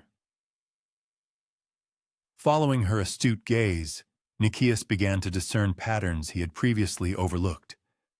The disturbances in the soil formed faint radial lines emanating from the tree, strongly suggesting subterranean activity. Animals, the woman observed matter-of-factly. Most likely voles or other burrowing creatures. They are not directly responsible for the tree's demise, but they are inflicting sufficient damage to its root system to induce considerable stress. She then demonstrated how to empirically test this hypothesis, meticulously digging small holes at regular intervals around the tree to inspect the roots without causing further harm. True to her diagnosis, several locations revealed gnawed roots and small, intricate tunnels. The solution, once identified, was not unduly complex. The strategic placement of specific plants that the animals instinctively avoided, coupled with some rudimentary trapping techniques. However, it required a specialized knowledge that Nicias, despite his years of farming, simply had not possessed. "How did you know to investigate that particular spot?" Nicias inquired, his voice reflecting a genuine and profound curiosity. The woman responded with a gentle, knowing smile, a gesture that clearly indicated she had fielded this exact question countless times before. "It is born of experience," she stated with elegant simplicity. "I have observed and tended to a multitude of olive trees throughout my life. One gradually acquires the ability to interpret the subtle messages they impart." She graciously accepted an additional cup of water, politely declined his hospitable offer of food, and commenced the preparations to resume her journey. As she meticulously gathered her meager belongings, she imparted one final, invaluable piece of counsel. Do not merely rectify this immediate issue. Instead, glean profound lessons from it. Cultivate a keen awareness of how your trees communicate their needs to you. They will unequivocally reveal what they require, provided you are attuned to their specific signals. With these sagacious words, her figure receded, continuing her solitary trek along the sun-dusted thoroughfare that stretched towards the ancient city of Athens. Nicias remained transfixed, his gaze following her diminishing form until it vanished beyond a distant curve in the road, whereupon he redirected his attention to his ailing olive tree, imbued with a newfound resolve. The pragmatic remedy she had proposed resonated with impeccable logic, and he possessed every requisite resource to put it into immediate effect. In the ensuing weeks, as Nicias diligently endeavored to eradicate the burrowing creatures and facilitate his tree's convalescence, a profound shift in his perception occurred. He started discerning numerous other details that had previously eluded his observation. Subtle evidence of insect infestation upon his verdant grapevines, nascent indications of fungal afflictions threatening his barley crops, and distinct growth patterns among his other olive trees, revealing that some flourished robustly while others languished, all for discernible reasons that became strikingly apparent once he possessed the discerning eye to identify them.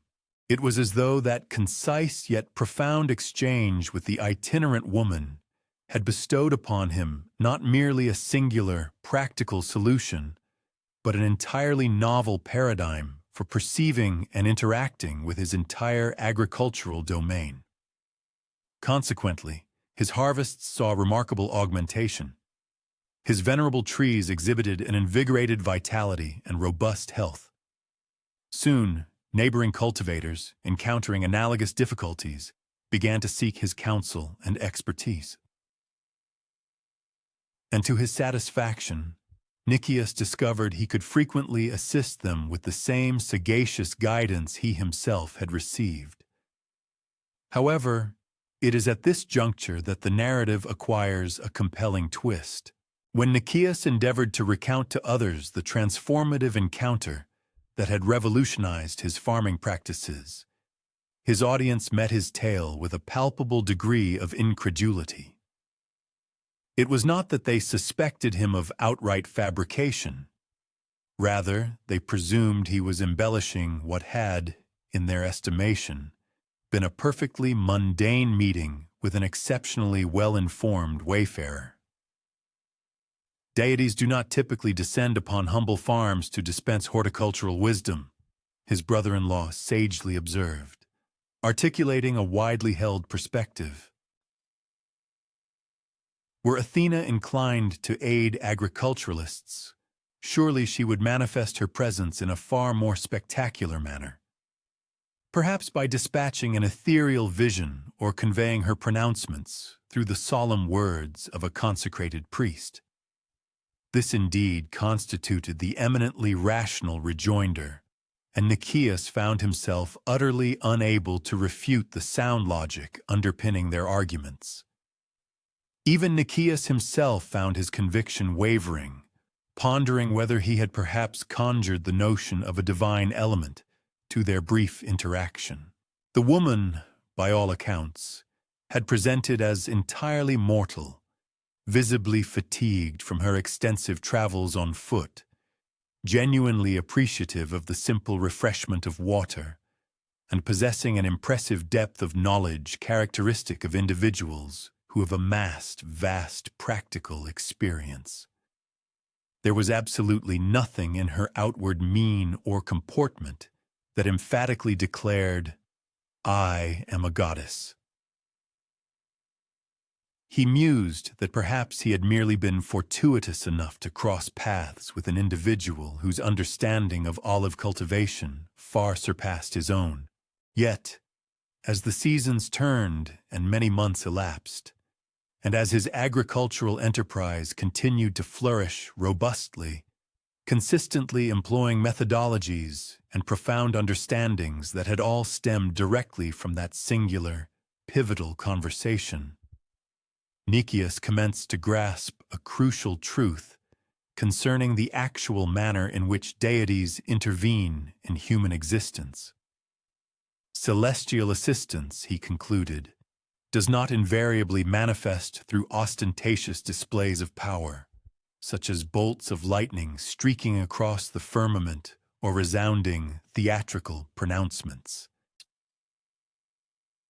Occasionally, its arrival is far more understated, materializing as precisely the pertinent knowledge delivered at the impeccably opportune juncture, conveyed by an individual who, on the surface, appears to be nothing more than a benevolent, unassuming wayfarer. Furthermore, the other agriculturalists who benefited from Nicias's newly acquired expertise were, in their own right, also unknowingly receiving a form of divine aid, even if they would never perceive it as such. Athena's benevolent endowment, that profound comprehension of how to interpret and appropriately interact with the intricate workings of the natural environment, was steadily disseminating throughout the wider community, one meaningful dialogue at a time, unfolding through the most commonplace and utilitarian channels conceivable. Many years subsequently, by which time Nicias had garnered widespread renown across the entire region as an individual possessing an unparalleled aptitude for eliciting optimal yields from even the most challenging terrain, he continued to ponder the true nature of that fateful day. Had he, in truth, been graced by a visitation from the goddess Athena herself, or had he merely been singularly blessed to encounter a sagacious woman precisely at a juncture when his desperation rendered him supremely receptive to profound wisdom? Ultimately, he arrived at the profound realization that the precise origin of the help was not as critically important as he had once believed. What truly held significance was that assistance had manifested precisely when he most required it, presented in a format he could readily comprehend and effectively apply. Irrespective of whether that succor was of divine or mortal provenance, it had profoundly transformed not only his agricultural methodologies, but also his entire philosophical orientation towards confronting challenges. He had cultivated the invaluable habit of seeking out underlying patterns, of meticulously observing subtle indicators, and of acknowledging that efficacious remedies frequently emerge from unforeseen origins. The celestial beings, Nicias ultimately concluded, most likely operate in this understated fashion more frequently than through overt displays, not through astonishing miracles that would capture immediate public attention and become the subject of widespread reportage, but rather through those serene, unassuming instances where the perfectly suited knowledge converges with the precisely defined necessity conveyed by ostensibly ordinary individuals who may not even be consciously aware that they are functioning as conduits for divine guidance. And should these accounts be met with skepticism or disbelief when shared, then perhaps that is entirely fitting. The most efficacious forms of assistance, he reasoned, frequently prove more potent when they do not overtly draw attention to their own profound impact. Concurrently, even as Nicias was diligently cultivating his ability to interpret the subtle, silent messages emanating from his cherished olive trees, within the bustling heart of Athens itself, a collective of skilled artisans was embarking upon the creation of a monumental edifice destined to convey profound meaning across millennia, utterly devoid of spoken language. The Parthenon, that iconic temple whose majestic form remains instantly recognizable in the contemporary era, was meticulously erected, employing methods so exacting and a degree of patience so profound that their achievement appears almost beyond human capability, until one truly apprehends the unique philosophical outlook of a populace whose perception and valuation of time diverged considerably from our own modern sensibilities. The genesis of this extraordinary construction narrative commences not with visionary architects meticulously drafting expansive blueprints, but rather with Callicrates, an unparalleled master stonemason whose seasoned, calloused hands expertly caressed colossal blocks of shimmering marble. These formidable stones had undertaken an arduous 20-mile journey from the esteemed quarries of Mount Pentelicus, destined for their final placement upon the sacred Athenian Acropolis. Each individual block, tipping the scales at several tons, had been extracted from its geological bed, using only the most rudimentary yet effective implements: simple bronze tools, robust wooden wedges, and an intrinsic, profound understanding of how stone naturally cleaves along its inherent crystalline structure. Callicrates had dedicated 4 decades of his life to meticulously acquiring the profound skill of interpreting stone, much in the same intuitive and informed manner that experienced farmers discern the characteristics of soil or master potters understand the nuances of clay. Through mere tactile sensation, he possessed the uncanny ability to detect whether a particular segment of marble harbored latent internal imperfections that would inevitably manifest as structural weaknesses many months down the line. He could moreover forecast with remarkable accuracy how diverse blocks would withstand the relentless assault of the elements over successive decades, how they would subtly expand and contract in response to fluctuating ambient temperatures, and precisely how they would ultimately settle and bear the immense gravitational burden imposed by the successive layers of masonry positioned above them. The ambitious undertaking of constructing the Parthenon necessitated a level of exacting precision that, to the contemporary observer, appears virtually unattainable in the absence of sophisticated modern instrumentation.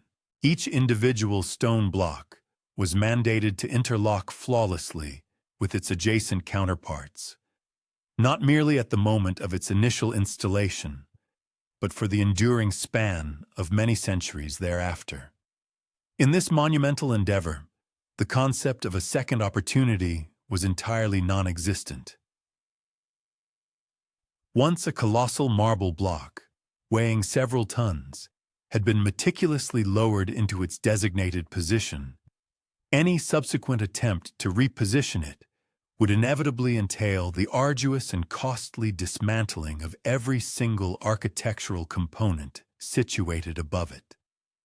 This extraordinary degree of precision was realized through an ingenious system that, upon initial consideration, appears disarmingly straightforward.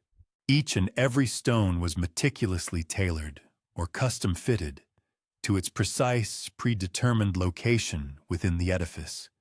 Callicrats, along with his cadre of highly skilled artisans, would painstakingly sculpt each block to conform with absolute exactitude to the subtle undulations and irregularities present in the surfaces of the stones upon which it was destined to repose. This bespoke approach meant that every single stone was inherently singular, utterly irreplaceable, and specifically conceived for one solitary, designated position within the entirety of the magnificent structure. The intricate construction process commenced with an exhaustive regimen of precise measurement, employing instruments that, when contrasted with contemporary laser-guided levels, might appear rudimentary, yet were entirely sufficient for the monumental undertaking. Robust bronze squares meticulously guaranteed the integrity of all right angles. Plumb lines, fashioned from delicate yet strong cord and anchored by carefully calibrated stone weights, were deployed to establish flawlessly vertical alignments. Furthermore, ingeniously simple water levels, essentially shallow troughs filled with water, which visibly indicated when surfaces achieved true horizontality, provided an infallible assurance that the colossal foundations would be laid with perfect uniformity. However, the quintessential brilliance of their engineering resided in a profound grasp of weight distribution. Ancient Greek architects had unearthed the fundamental principle that stone edifices could attain extraordinary resilience and strength if their mass was judiciously disseminated, even in the complete absence of mortar or metallic reinforcements. The Parthenon, therefore, was ingeniously conceived such that every single stone both bore the weight of and was concurrently sustained by its proximate neighbors, thereby forging an intricate network of reciprocal reliance that incrementally gained strength as each successive component was integrated into the grand design. The monumental construction efforts advanced at a pace that, by modern temporal metrics, would be considered decidedly unhurried, yet it was a rate characterized by unwavering constancy when judged by the standards of antiquity.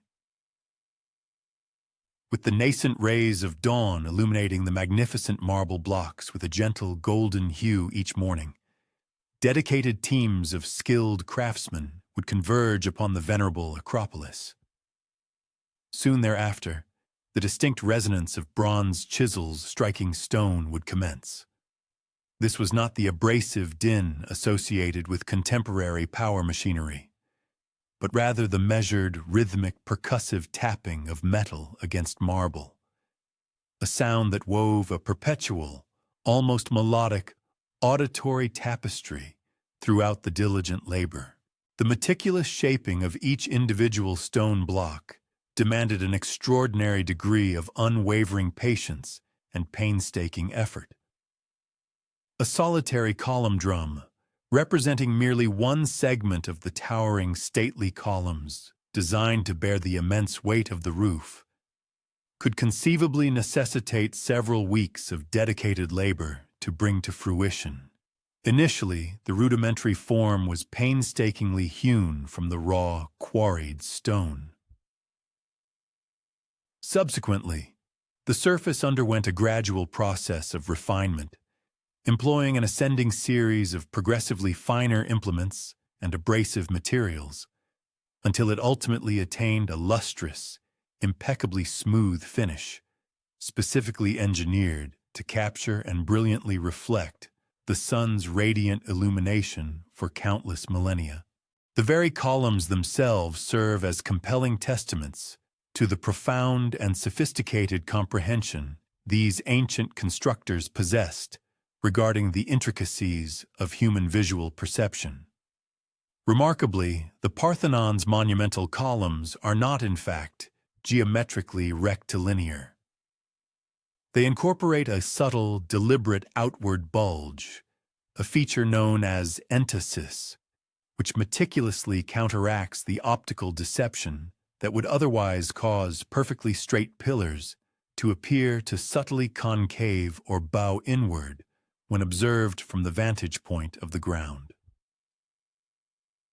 This ingenious visual rectification was conceived and integrated into the architectural scheme from its very inception, meticulously incorporated into the crafting of every single column drum. The formidable undertaking of transporting and positioning these immensely heavy stone components necessitated the deployment of engineering innovations that were distinguished by their remarkable simplicity and inherent elegance. Robust wooden cranes, meticulously operated by human exertion through intricate arrangements of pulleys and precisely balanced counterweights, possessed the capacity to hoist individual blocks weighing a staggering several tons.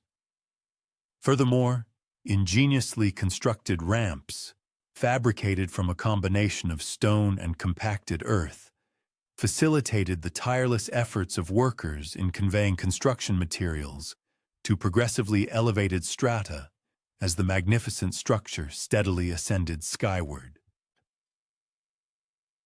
A truly astonishing facet of the Parthenon's construction lay in its sophisticated joinery, the ingenious method by which individual blocks of stone were meticulously interconnected.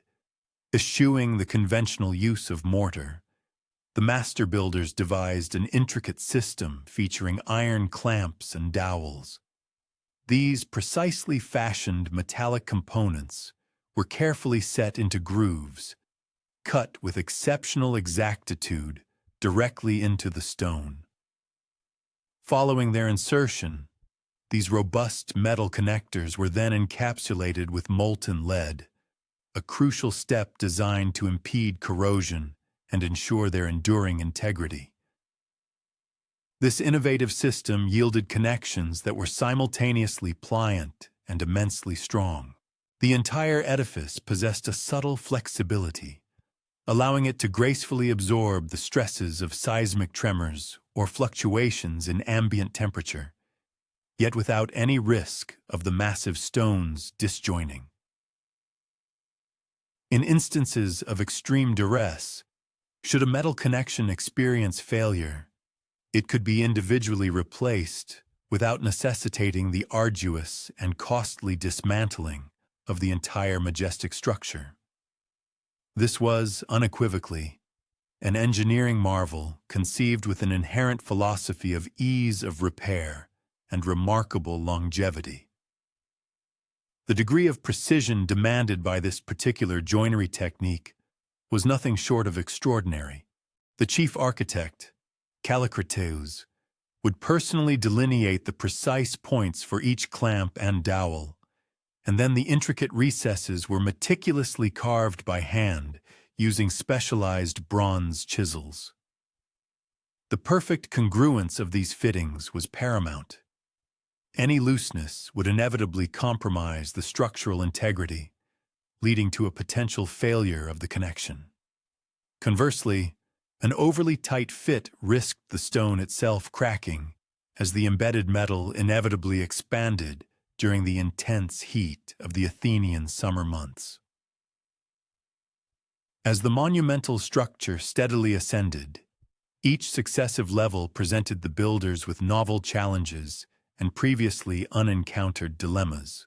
How, for instance, could one guarantee the absolute verticality of towering columns, many dozens of feet in height, across their immense span? And how was a colossal roof beam, weighing a staggering 20 tons, to be hoisted and positioned with an exacting accuracy measured in mere millimeters? The gifted craftsmen and engineers, demonstrating remarkable ingenuity, continually forged and refined new techniques in real time, assimilating invaluable lessons from every formidable obstacle they encountered. The exquisite sculptural adornment, which has indelibly contributed to the Parthenon's global renown, was not an afterthought, but an integral component woven seamlessly into the very fabric of the construction process.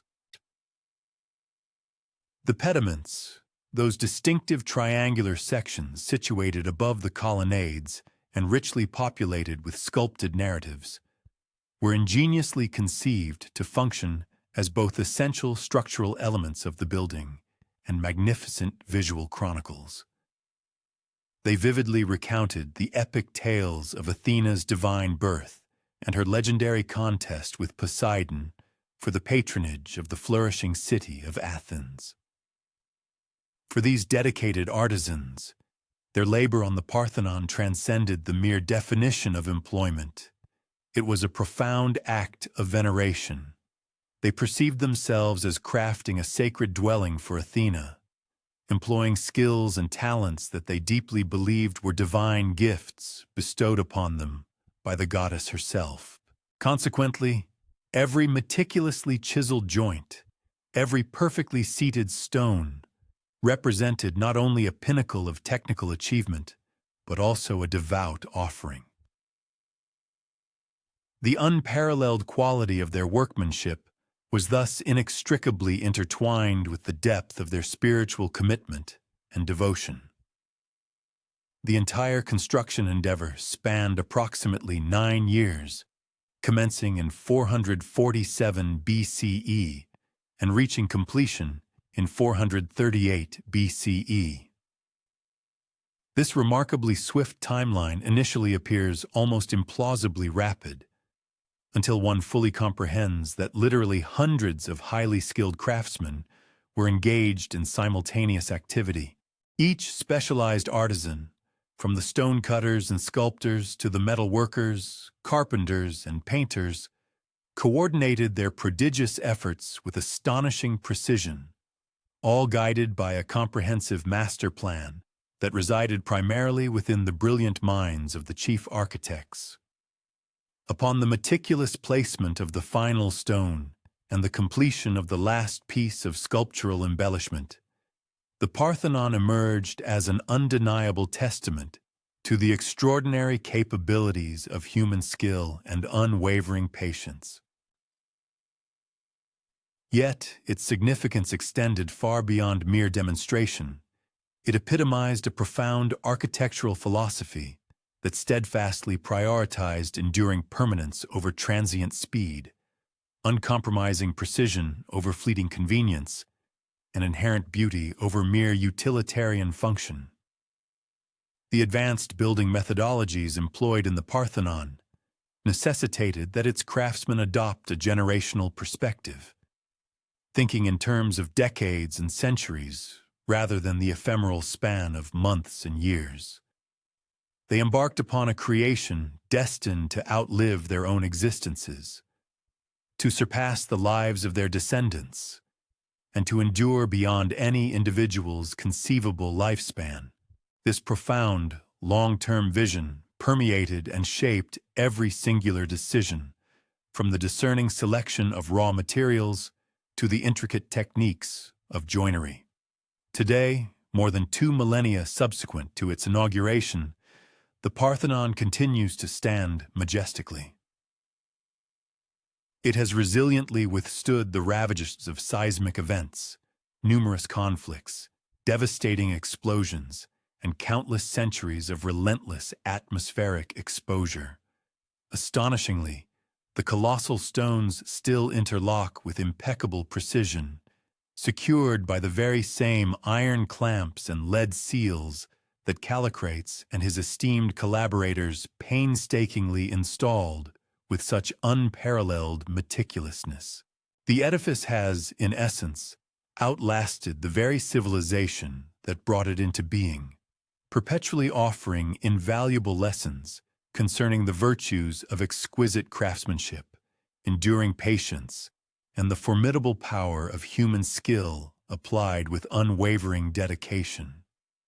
The Parthenon was conceived and erected without the aid of nails or adhesive, a testament to its creator's profound understanding of a principle often overlooked in modern times, that the most robust connections are not always the most superficially evident.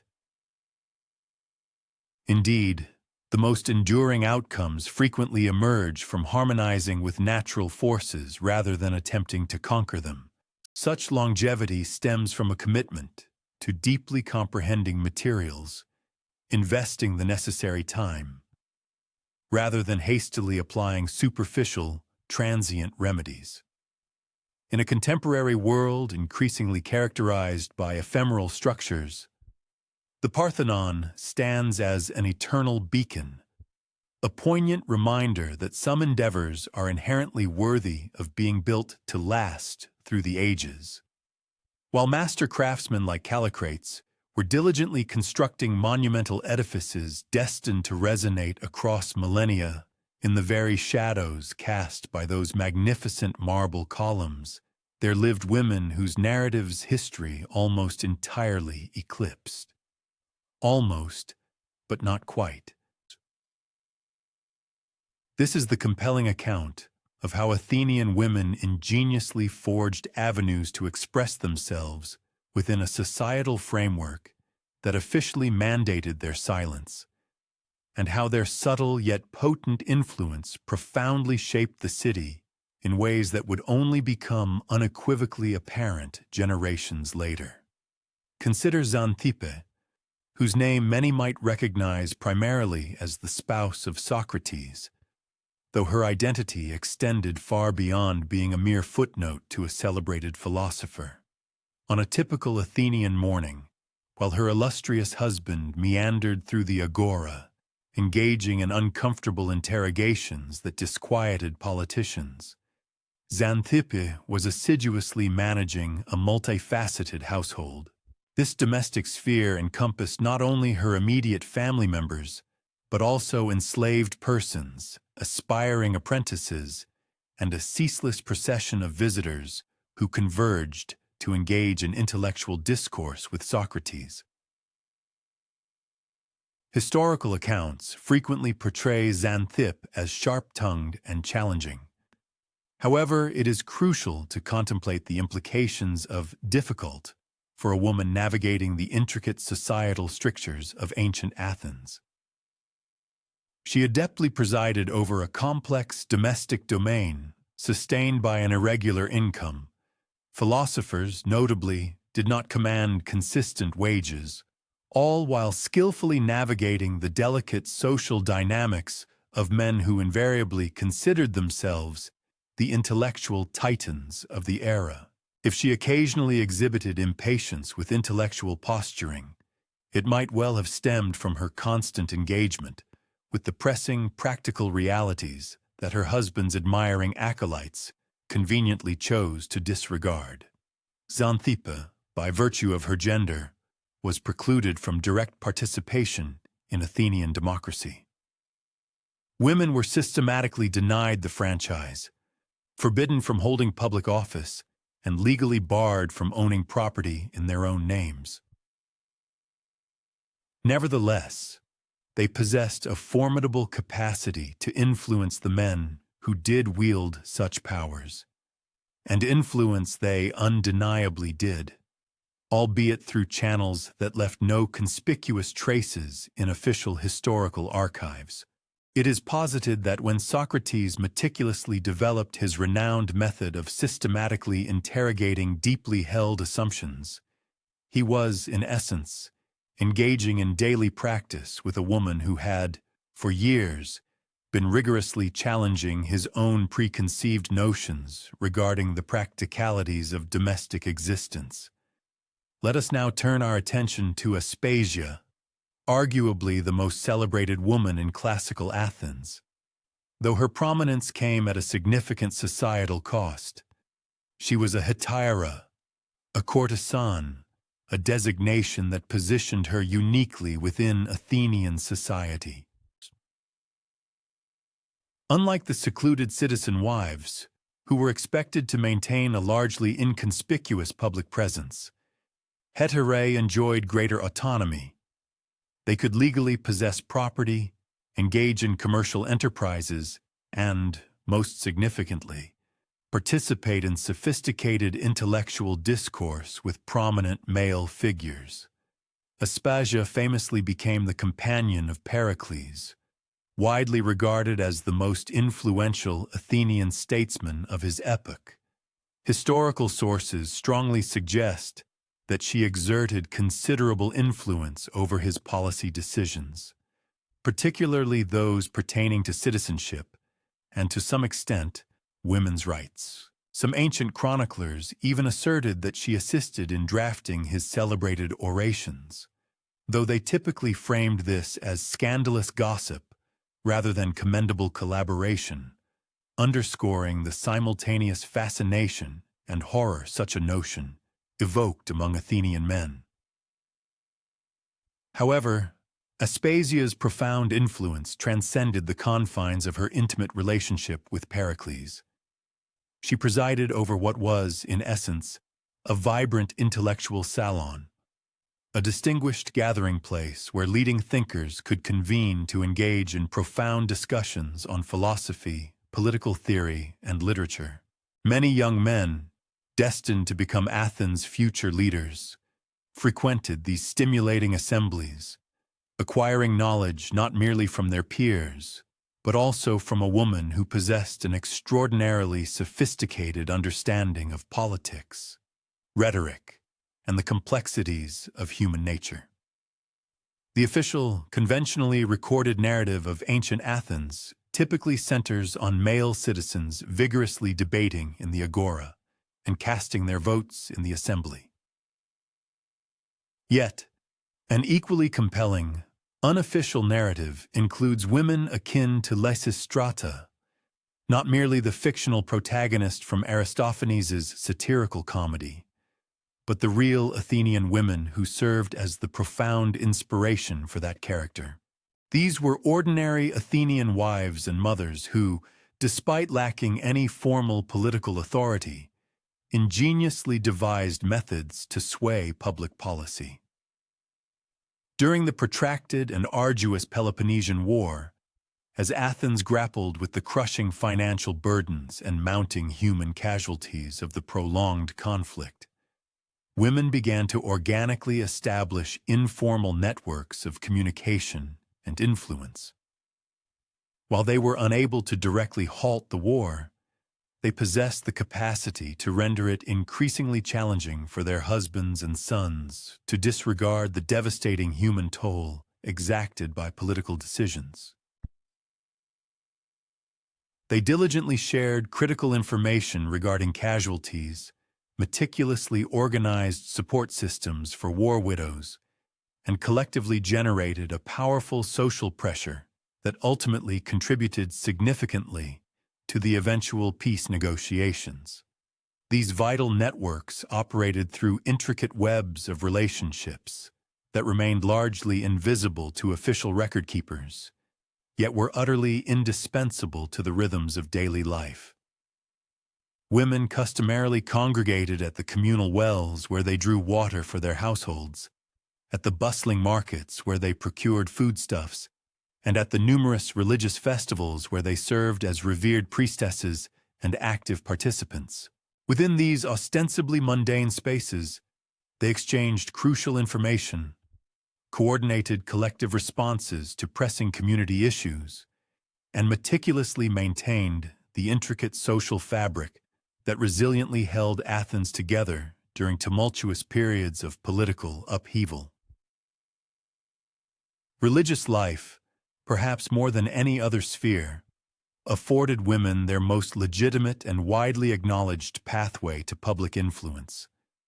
Numerous pivotal religious roles were exclusively reserved for women, and the inherent authority derived from their religious standing seamlessly translated into a form of social authority that men found exceedingly difficult to entirely dismiss. The Pythia, the revered priestess who delivered the divine oracles of Apollo at Delphi, stood as one of the most potent and influential figures in the entire Greek world. When her pronouncements were uttered, kings and generals alike listened with rapt attention and profound deference, for her words were universally understood to emanate directly from the gods themselves. Even in the less prominent religious functions, women consistently discovered avenues to exert their leadership and significantly influence collective community decisions. Consider, for instance, a priestess meticulously organizing an elaborate religious festival. Her responsibilities were fundamentally akin to managing a substantial civic undertaking. This encompassed the intricate coordination of diverse resources, the careful management of complex logistical arrangements, and the profound effort of uniting the entire populace for a shared, celebratory experience. These formidable capabilities were, in essence, indistinguishable from those indispensable for effective political leadership, although regrettably they were seldom, if ever, formally recognized or attributed as such within the patriarchal framework of the era. The esteemed women who practiced the ancient art of midwifery occupied yet another distinguished position, of considerable, albeit entirely unofficial, societal sway.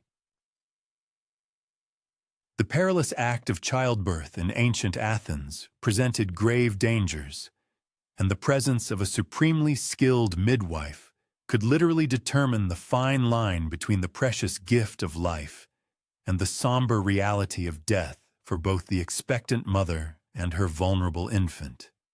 These sagacious women meticulously accumulated an extensive reservoir of profound knowledge, not merely pertaining to the biological processes of birth, but also intimately encompassing the intricate dynamics of familial relationships, the delicate tapestry of community interconnections, and the often concealed private struggles that subtly, yet powerfully, shaped the public conduct of individuals. The invaluable counsel of midwives extended far beyond the immediate concerns of pregnancy and childbirth. They frequently served as trusted counselors, offering compassionate guidance through the labyrinthine complexities of marital difficulties, imparting invaluable wisdom as advisors on the nuanced art of child-rearing, and acting as informal yet highly effective mediators in the resolution of contentious family disputes. Their unparalleled intimate knowledge of which households were flourishing with prosperity and which were contending with profound adversity afforded them unique insights into the overall well-being and intricate health of the community, a depth of understanding that male politicians, operating within their more detached spheres, frequently lacked. While these remarkable women were legally disenfranchised and could not cast a vote in public assemblies, their deeply informed perspectives undeniably shaped the private, yet profoundly influential conversations that ultimately swayed and molded public decisions. The formal educational framework in Athens systematically barred women from institutional schooling. However, the profound process of learning is by no means confined solely to formal academic settings. Mothers diligently imparted to their daughters not only essential domestic aptitudes, but also fundamental literacy, practical numeracy, and a rich tapestry of cultural knowledge.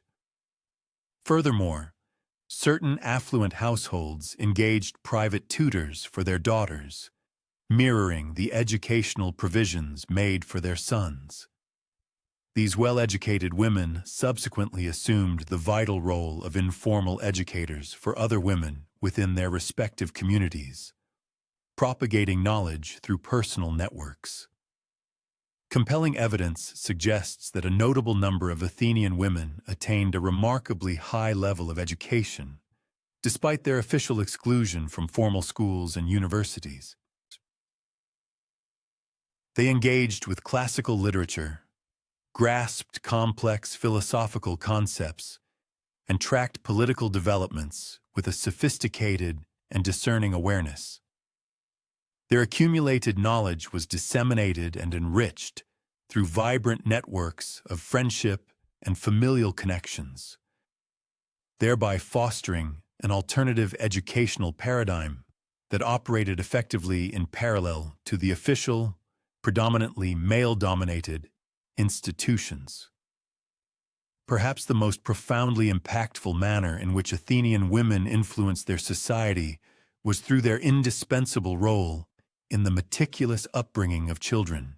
The young boys who were destined to mature into Athens's future citizens, esteemed politicians, and profound philosophers spent their earliest and most formative years primarily immersed in the constant company of women, their mothers, sisters, female slaves, and dedicated nurses. These influential women meticulously molded young minds during the most impressionable and developmentally critical period.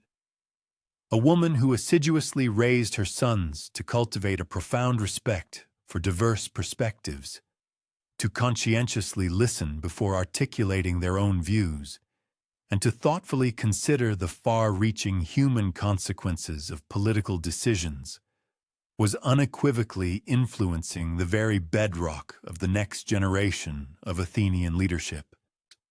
The celebrated Athenian commitment to rational discourse and robust democratic deliberation may, in fact, owe as much to the sagacious child-rearing practices of its women as it does to the formal political institutions established by its men.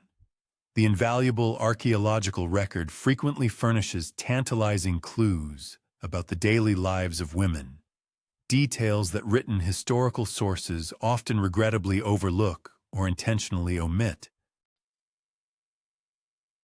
Personal artifacts meticulously unearthed from Athenian homes strongly indicate that women were actively and extensively engaged in significant economic production, encompassing intricate weaving, decorative pottery embellishment, and the essential processing of food, all of which contributed substantially to the overall household income. They were not merely passive consumers of goods acquired by the male heads of their households. Rather, they were diligent producers whose specialized skills actively generated tangible wealth for their families. Furthermore, some astute women appear to have adeptly managed small-scale businesses directly from their homes, skillfully selling textiles, prepared culinary delights, or crafted artisan items in the bustling local markets. While they were legally prohibited from owning property in their own names, they undeniably wielded considerable influence over how family property was strategically utilized. A woman whose exceptional weaving prowess or culinary talents consistently generated a significant income would have commanded substantial authority in crucial household decisions, irrespective of the legal constraints formally imposed upon her official power.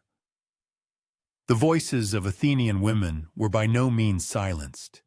Instead, they were simply channeled through distinctly different, yet equally potent outlets than those typically afforded to men. Their influence resonated powerfully through their profound impact on the impressionable minds of children, through their recognized authority in religious ceremonies, through their tangible economic contributions, and through the intricate informal networks that were, in reality, indispensable for the smooth functioning of daily life. Their words did not echo within the hallowed halls of the assembly or endure in the annals of formal written speeches. Nevertheless, their perspectives profoundly shaped the myriad conversations that unfolded within private homes, at communal wells, amidst the vibrant clamor of market stalls, and around the comforting warmth of cooking fires.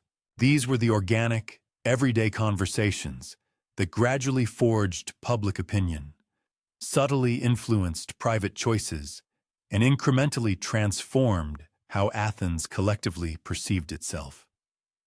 The democracy we historically recall as an exclusively male domain was, in truth, profoundly shaped by women whose pervasive influence was potent precisely because it was unofficial, deeply personal, and ultimately impossible to disregard. The curious artifact was remarkably simple in its construction. A finely cast bronze jar generously filled with water, around the rim of which 8 exquisitely crafted bronze dragons were meticulously arranged. Each dragon gracefully held a small, perfectly spherical bronze ball delicately poised within its mouth, and directly beneath each dragon, a bronze toad sat with its mouth agape, poised to precisely catch any ball that might descend. Adults casually traversing the bustling agora might cast a fleeting glance at this peculiar device and instinctively conclude it was merely an elaborate plaything for children.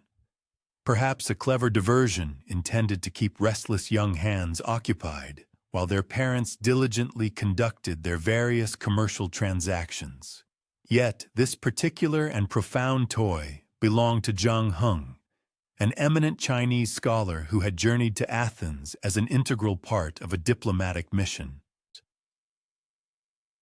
He had brought this ingenious device with him, not primarily for amusement, but rather as a compelling demonstration of advanced Chinese engineering prowess, though he judiciously referred to it as a dragon jar. To render it less imposing and more palatable to a populace that might harbor skepticism towards unfamiliar foreign inventions. In this very same Athens, where women adeptly discovered their voices through unconventional, unofficial channels, and skilled craftsmen meticulously constructed magnificent temples destined to endure for millennia. Children innocently engaged with toys that adults erroneously perceived as mere entertainment. That is, until one particular, unassuming toy unveiled astonishing secrets concerning the accurate prediction of natural disasters, a profound understanding that would remain elusive to the vanguard of modern science for another 2 millennia. Zhang Heng assiduously elucidated to anyone willing to lend an ear that his remarkable device possessed the extraordinary capability to detect minute earth tremors, vibrations far too subtle for human senses to perceive. These imperceptible vibrations, he explained, invariably traveled through the ground, serving as harbingers preceding larger, more destructive earthquakes. The bronze balls were meticulously balanced with such exquisite precision that the slightest ground movement would irrevocably cause them to dislodge and fall, thereby unequivocally indicating the precise direction from which the seismic waves were approaching. Most Athenian adults found this audacious explanation exceedingly difficult to reconcile with their established beliefs. Earthquakes, they firmly understood, were divinely orchestrated manifestations of Poseidon's profound wrath, not the result of mere subterranean movements within the earth itself. The audacious notion that tiny mechanical vibrations could somehow predict the formidable sea god's fury appeared to them to inextricably conflate categories that ought to remain distinct, intricate mechanical contraptions and sacred divine behavior, foreign wisdom, and deeply ingrained local religious understanding. 7-year-old Alexios, the inquisitive son of a prominent pottery merchant, found himself utterly captivated by the mesmerizing bronze dragons and their meticulously balanced bronze balls. He had spent several consecutive days observing the intricate device, his young eyes alight with the hopeful anticipation of witnessing one of the majestic dragons release its ball into the waiting toad's mouth. But to his slight disappointment, nothing had yet occurred. The bronze balls remained perfectly quiescent within the dragons' mouths, as utterly motionless as the stoic dragons themselves. However, Alexios, imbued with the unvarnished and boundless curiosity characteristic of childhood, dedicated countless hours to intently watching the enigmatic dragon jar and posing a torrent of insightful questions to Zhang Heng. Questions that adults, perhaps too encumbered by their own sophisticated preconceptions, were too hesitant or too proud to ask. How do the dragons innately discern which direction to release their balls? What mechanism renders these balls so exquisitely balanced that they respond to movements people are incapable of feeling? Why do earthquakes transmit these peculiar signals ahead of their actual occurrence? Through these rudimentary yet profound experiments, Alexios began to grasp the astonishing realization that the earth was in a state of perpetual, albeit often imperceptible motion, in ways that most people entirely failed to notice. This encompassed not merely the overt, dramatic shifts associated with earthquakes, but also the myriad tiny, constant vibrations generated by distant tempestuous storms, the rhythmic undulations of vast ocean waves, and even the collective footsteps of numerous individuals walking in unison. The ingenious dragon jar was meticulously engineered to filter out these routine, ambient vibrations, responding exclusively to the distinctive type of ground movement that invariably preceded the onset of earthquakes. Zhang Heng, evidently delighted to discover a genuinely interested individual keen on comprehending rather than merely critiquing his groundbreaking invention, enthusiastically commenced instructing Alexios about the intricate nature of vibrations. Together, they experimented with simpler, analogous versions of the same fundamental principle: bowls of water that visibly displayed ripples when the ground trembled ever so slightly, precariously balanced stones that toppled when the earth shifted imperceptibly, and delicately suspended objects that swayed in sensitive response to movements too minuscule for the crude human senses to detect. The internal mechanism of the device was truly ingenious in its elegant simplicity. Concealed within the hollow bronze jar was a meticulously crafted pendulum, a heavy bronze weight precisely suspended in the exact geometric center of the apparatus. When seismic waves propagated through the ground, their kinetic energy would cause this internal pendulum to swing ever so slightly in the precise direction from which the waves were traveling. This subtle movement, in turn, would trigger a finely tuned internal mechanism that consequently caused the corresponding dragon, aligned with the direction of the seismic activity, to release its bronze ball. For several weeks, the dragon jar remained conspicuously motionless in the agora, while Alexios maintained his hopeful vigil, and the majority of adults continued to dismiss it as nothing more than an intriguing foreign superstition. Then, on a serene afternoon, during the customary midday respite when most of the populace was enjoying their siesta, one of the dragons abruptly and dramatically released its ball. The bronze sphere plummeted with a distinct, resonant ringing sound into the waiting bronze toad's mouth, the clear chime echoing across the nearly deserted marketplace. Alexios, breathless with unbridled excitement, sprinted to locate Zhang Heng. The dragon, specifically facing northeast, had dropped its ball, which, according to Zhang Heng's earlier explanations, signified that earthquake vibrations were emanating from that particular direction. However, no earthquake had materialized, at least none that anyone in Athens had consciously perceived.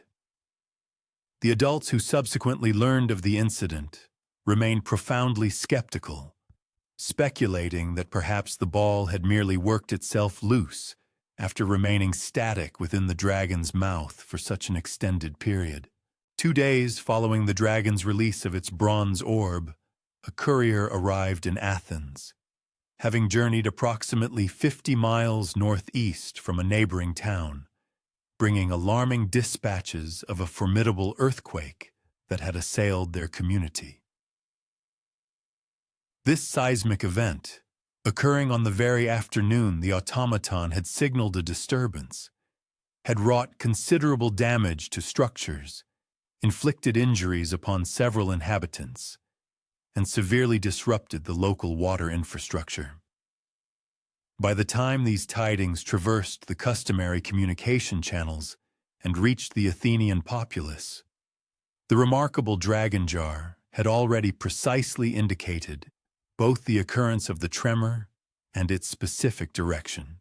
This extraordinary synchronicity, if indeed it could be attributed to mere chance, captivated the citizenry in a manner far exceeding the most meticulous explanations offered by Zhang Heng.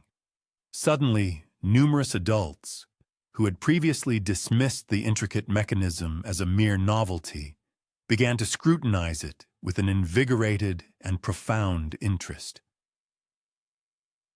The seemingly innocuous contrivance had, against all conventional wisdom, successfully detected a seismic event from a distance of 50 miles, furnishing an advanced premonition that held the potential to safeguard both human lives and valuable possessions. Yet, comprehending the underlying principles of its operation necessitated a conceptual shift, demanding an understanding of the Earth fundamentally divergent from the prevailing Greek cosmological perspective. Instead of perceiving earthquakes as abrupt manifestations of divine displeasure or arbitrary acts of the gods, one was compelled to envision the Earth as an expansive, intricately interwoven system, where disturbances originating in one locale transmitted discernible signals to far-flung regions. Over the ensuing months, the dragon jar unequivocally demonstrated its efficacy on multiple occasions, solidifying its reputation. It meticulously detected earthquakes in territories too remote for Athenians to experience directly, thereby providing invaluable advance notice that enabled distant communities to brace themselves for potential aftershocks or secondary environmental repercussions. Gradually, even the most entrenched skeptics among the adult population began to concede the device's undeniable functionality, although the intricate mechanics of its operation and the underlying scientific principles remained shrouded in uncertainty for them. Upon the conclusion of his diplomatic mission, Zhang Heng made the thoughtful decision to bequeath the dragon jar to the city of Athens.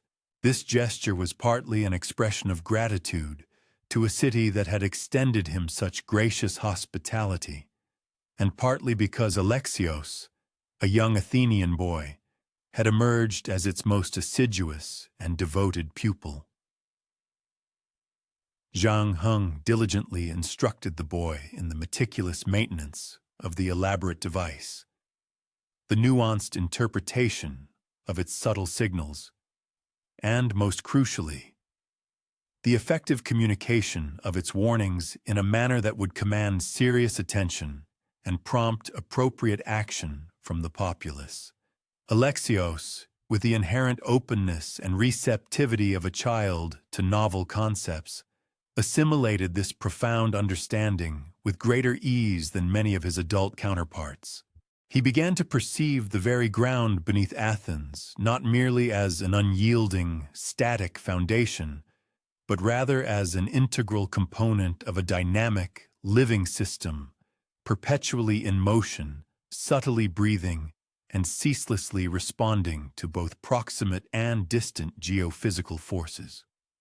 This transformative understanding would profoundly shape his entire worldview and intellectual approach as he matured into adulthood. Alexios, thus, assumed the unofficial custodianship of the dragon jar, diligently inspecting it daily, meticulously cleaning its intricate mechanisms, and promptly reporting to civic authorities whenever a dragon released its bronze sphere. He assiduously cultivated a robust network of swift-footed messengers who could expeditiously verify whether the foretold seismic events had indeed materialized in the indicated directions.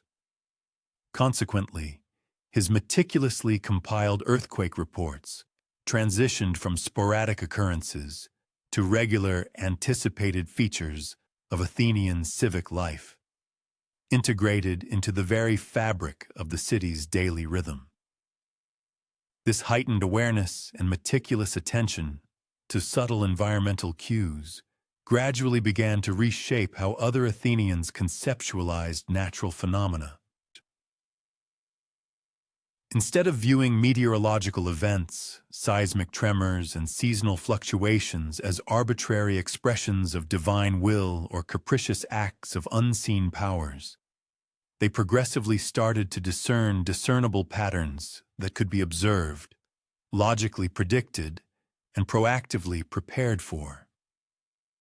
The seemingly simple child's toy, in essence, had introduced a groundbreaking paradigm, fostering a new way of contemplating the intricate interrelationship between human beings and the vast, dynamic natural world.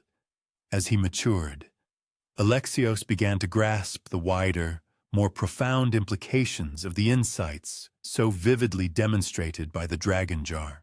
If minute, almost imperceptible vibrations possess the capacity to foretell significant seismic events, what other subtle indicators might unveil crucial information about the intricate workings of the world? This profound realization spurred him to meticulously observe animal behaviors preceding storms, to discern patterns in wind direction that might presage significant meteorological shifts, and to detect minor variations in water levels that could potentially herald impending floods. The undeniable triumph of the dragon jar also significantly influenced Athenian perspectives toward foreign knowledge and intellectual contributions. Zhang Heng's sophisticated device had performed precisely as he had asserted it would, delivering tangible and verifiable results. Despite being founded upon principles and ideas that initially seemed incongruous with the prevailing Greek understanding of earthquakes and natural phenomena, this demonstrable success fostered a greater receptivity and openness to acquiring wisdom from other cultures, particularly in domains where practical outcomes could be readily measured and unequivocally validated. Many years later, when Alexios had attained the esteemed status of a respected adult, and the dragon jar had demonstrably averted numerous earthquake-related catastrophes, philosophers within Athens began to integrate its profound lessons into their epistemological frameworks concerning knowledge acquisition and empirical observation. If a sophisticated bronze apparatus possessed the ability to detect events unfolding 50 miles distant, what profound insights might diligent human observation and meticulous inquiry unveil about other hidden patterns and connections within the world? The ingenious toy, which had initially been perceived as mere entertainment or a curious diversion, transcended its initial purpose to become an indispensable instrument that preserved lives. Yet its impact extended far beyond mere utility. It evolved into a profound teacher that expanded humanity's comprehension of the intricate mechanics of the natural world. It unequivocally demonstrated that painstaking observation coupled with precise measurement could unearth concealed interconnections between geographically distant events, a seminal insight that would eventually constitute one of the foundational pillars of modern scientific inquiry. In his twilight years, Alexios would occasionally take his repose beside the venerable dragon jar in the bustling agora, observing with quiet contentment as children examined it with the very same rapt fascination he himself had experienced decades earlier. He would recount to them the compelling narrative of Zhang Heng and the momentous occasion when a dragon first released its bronze orb, imparting lessons about the crucial importance of trusting scientific instruments over unfounded assumptions, and the wondrous discovery that the Earth itself possessed the capacity to impart knowledge that people never anticipated learning.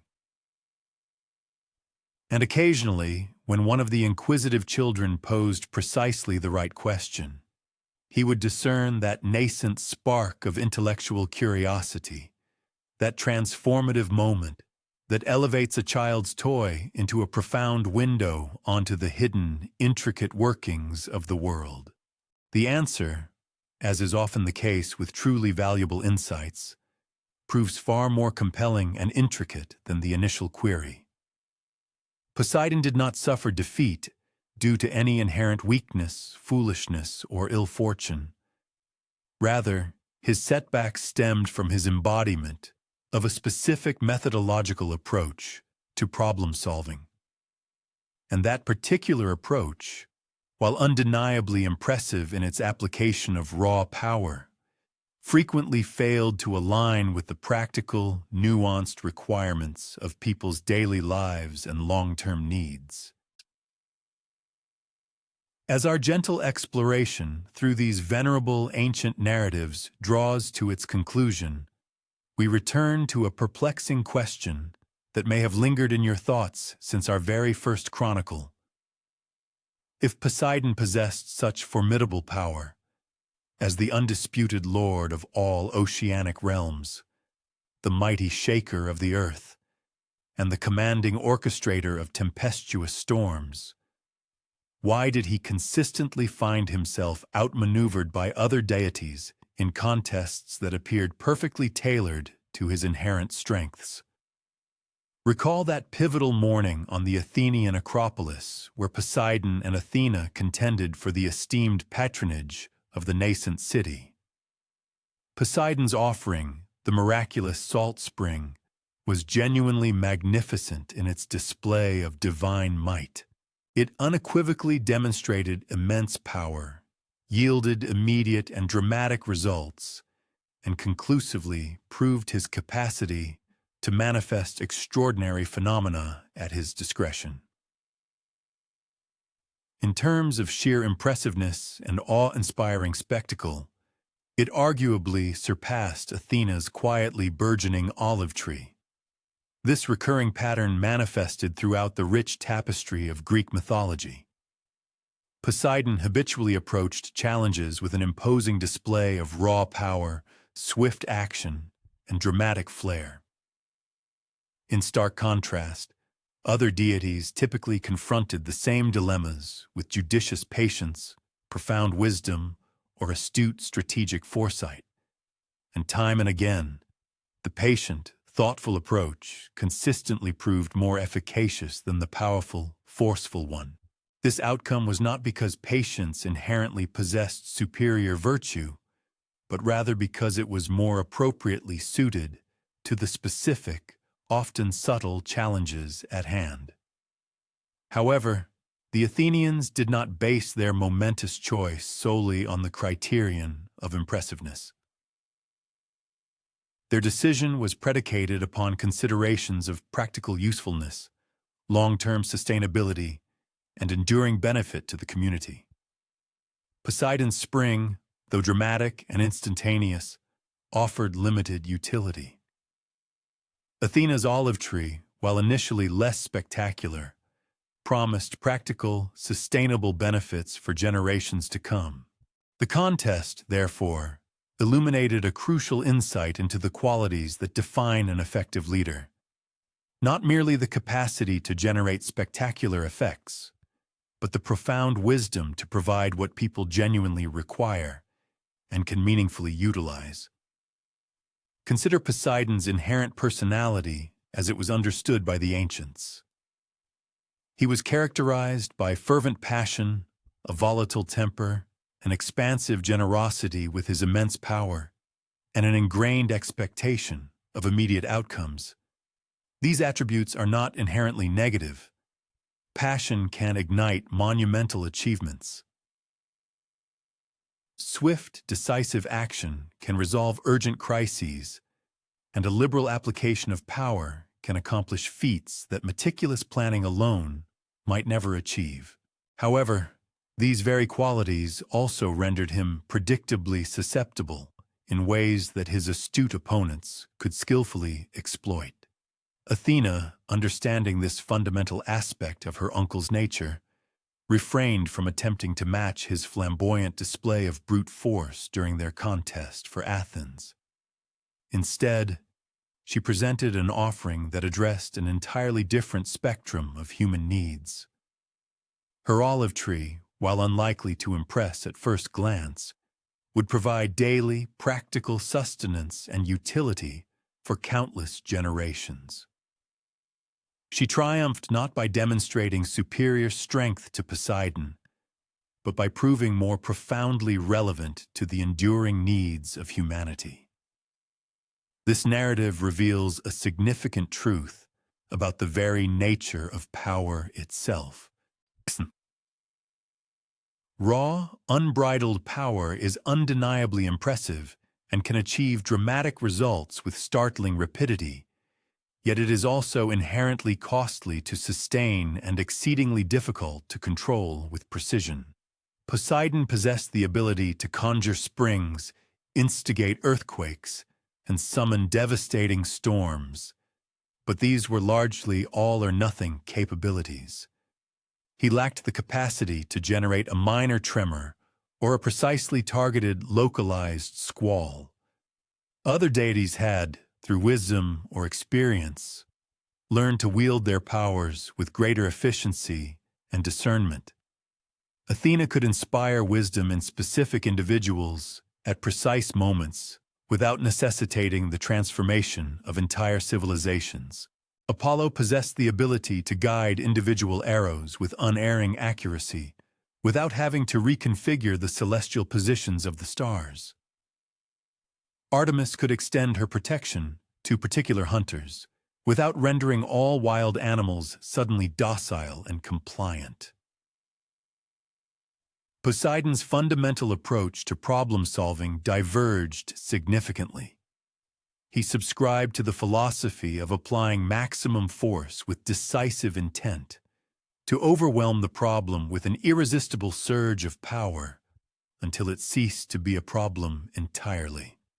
This methodology proved highly effective for certain categories of challenges, such as clearing shipping lanes or vanquishing adversaries in direct martial combat. However, it proved woefully inadequate for challenges that demanded subtlety, sustained patience, or nuanced, long-term strategic thinking. The mortals who bore witness to these divine contests gradually began to discern the fundamental distinction between raw might and true efficacy. They came to comprehend that the most spectacular or imposing solution is not invariably the most advantageous, and that enduring triumph frequently emanates from approaches that initially appear unassuming, yet progressively demonstrate their profound worth over the passage of time. This profound insight profoundly shaped the philosophical underpinnings and practical decision-making of the ancient Greeks. When confronted with life's myriad challenges, they cultivated the habit of inquiring not merely what constitutes the most forceful retort, but rather, what represents the most judicious and fitting response? They fostered a deep admiration for stratagems that harmonized with the inherent forces of nature instead of attempting to subdue them, and for leaders capable of inspiring collaborative effort rather than simply demanding unquestioning submission. The recurring setbacks experienced by Poseidon imparted yet another crucial precept. Even immense power possesses inherent boundaries. No single entity, be it a deity or a human, can resolve every predicament solely through the application of brute strength. The most formidable individual within any collective still reaps benefits from engaging in cooperative endeavors with others, still finds it imperative to contemplate long-range repercussions, and still must operate within the parameters of natural and societal constraints that cannot be arbitrarily overridden. However, perhaps the most pivotal explanation for Poseidon's consistent defeats lay in his persistent reluctance to genuinely assimilate lessons from his losses. Following his concession of Athens to Athena, he exhibited no inclination to modify his strategic framework for subsequent rivalries. He steadfastly persisted in his reliance on ostentatious displays of immediate power, harboring the expectation that eventually observers would opt for dazzling spectacle over tangible utility. This unwavering consistency, while perhaps lending him a certain honorable steadfastness, simultaneously rendered him foreseeably rigid in ways that more adaptable adversaries could readily exploit. Athena, in stark contrast, gleaned valuable insights from each and every encounter. She meticulously observed which methodologies proved effective, which failed to yield desired outcomes, and precisely what qualities individuals truly prized when compelled to experience the practical implications of divine endowments. Consequently, she honed her capacity for discerning the nuances of situations, becoming increasingly adept at furnishing what was genuinely required rather than merely what appeared most impressive to bestow. Within his rightful domain, the boundless, capricious ocean, Poseidon's inherent methodology was impeccably suited. At sea, exigencies frequently necessitate immediate, potent interventions. Tempestuous storms cannot be placated through reasoned discourse, powerful currents cannot be negotiated with, and perilous marine creatures cannot be persuaded to act with decorum. In such critical circumstances, Poseidon's decisive deployment of overwhelming might was precisely the attribute mariners required from their revered patron deity. The discernible pattern of Poseidon's vanquishments unveils a profound truth concerning specialization and contextual relevance. Every conceptual framework for problem-solving, whether fundamentally rooted in raw power, sagacious wisdom, inventive creativity, or enduring patience, possesses specific scenarios where it excels and others where its application proves ineffectual.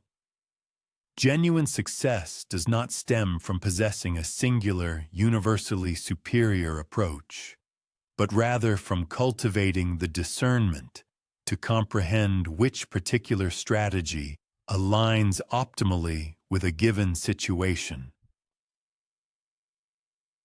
The narratives recounted this evening, ranging from Athena's patiently cultivated olive tree to the child's ingenious earthquake-detecting device, from the artisan potter's meticulous shaping of clay to the courageous women who discovered their voices through unconventional avenues, all serve to powerfully illustrate this identical principle. The most efficacious resolutions are often not the most readily apparent, and enduring success typically arises from a deep understanding of what a specific situation genuinely demands, rather than from indiscriminately applying maximum force and hoping for a favorable outcome. The ancient Greeks inhabited a cosmos where distinct deities were deemed appropriate for specific human requirements. One might offer supplications to Poseidon when embarking upon a sea voyage, appeal to Athena when deliberating significant choices, seek Apollo's guidance for artistic inspiration, invoke Artemis during the hunt, or petition Demeter when planting crops. This multifaceted devotion was not indicative of confusion or inconsistency. Rather, it represented a sophisticated recognition that diverse challenges inherently necessitate diverse instruments for their resolution. Poseidon's defeats, in essence, functioned as valuable lessons in disguise, instructing both divine beings and mortals alike about the critical divergence between raw power and profound wisdom, between what merely impresses and what truly proves effective, between that which appears grand in the fleeting moment and that which endures and functions admirably over extended periods. His losses collectively aided everyone in grasping that even the most formidable among them could reap substantial benefits from cultivating patience, engaging in careful observation, and demonstrating a genuine willingness to furnish precisely what others genuinely required.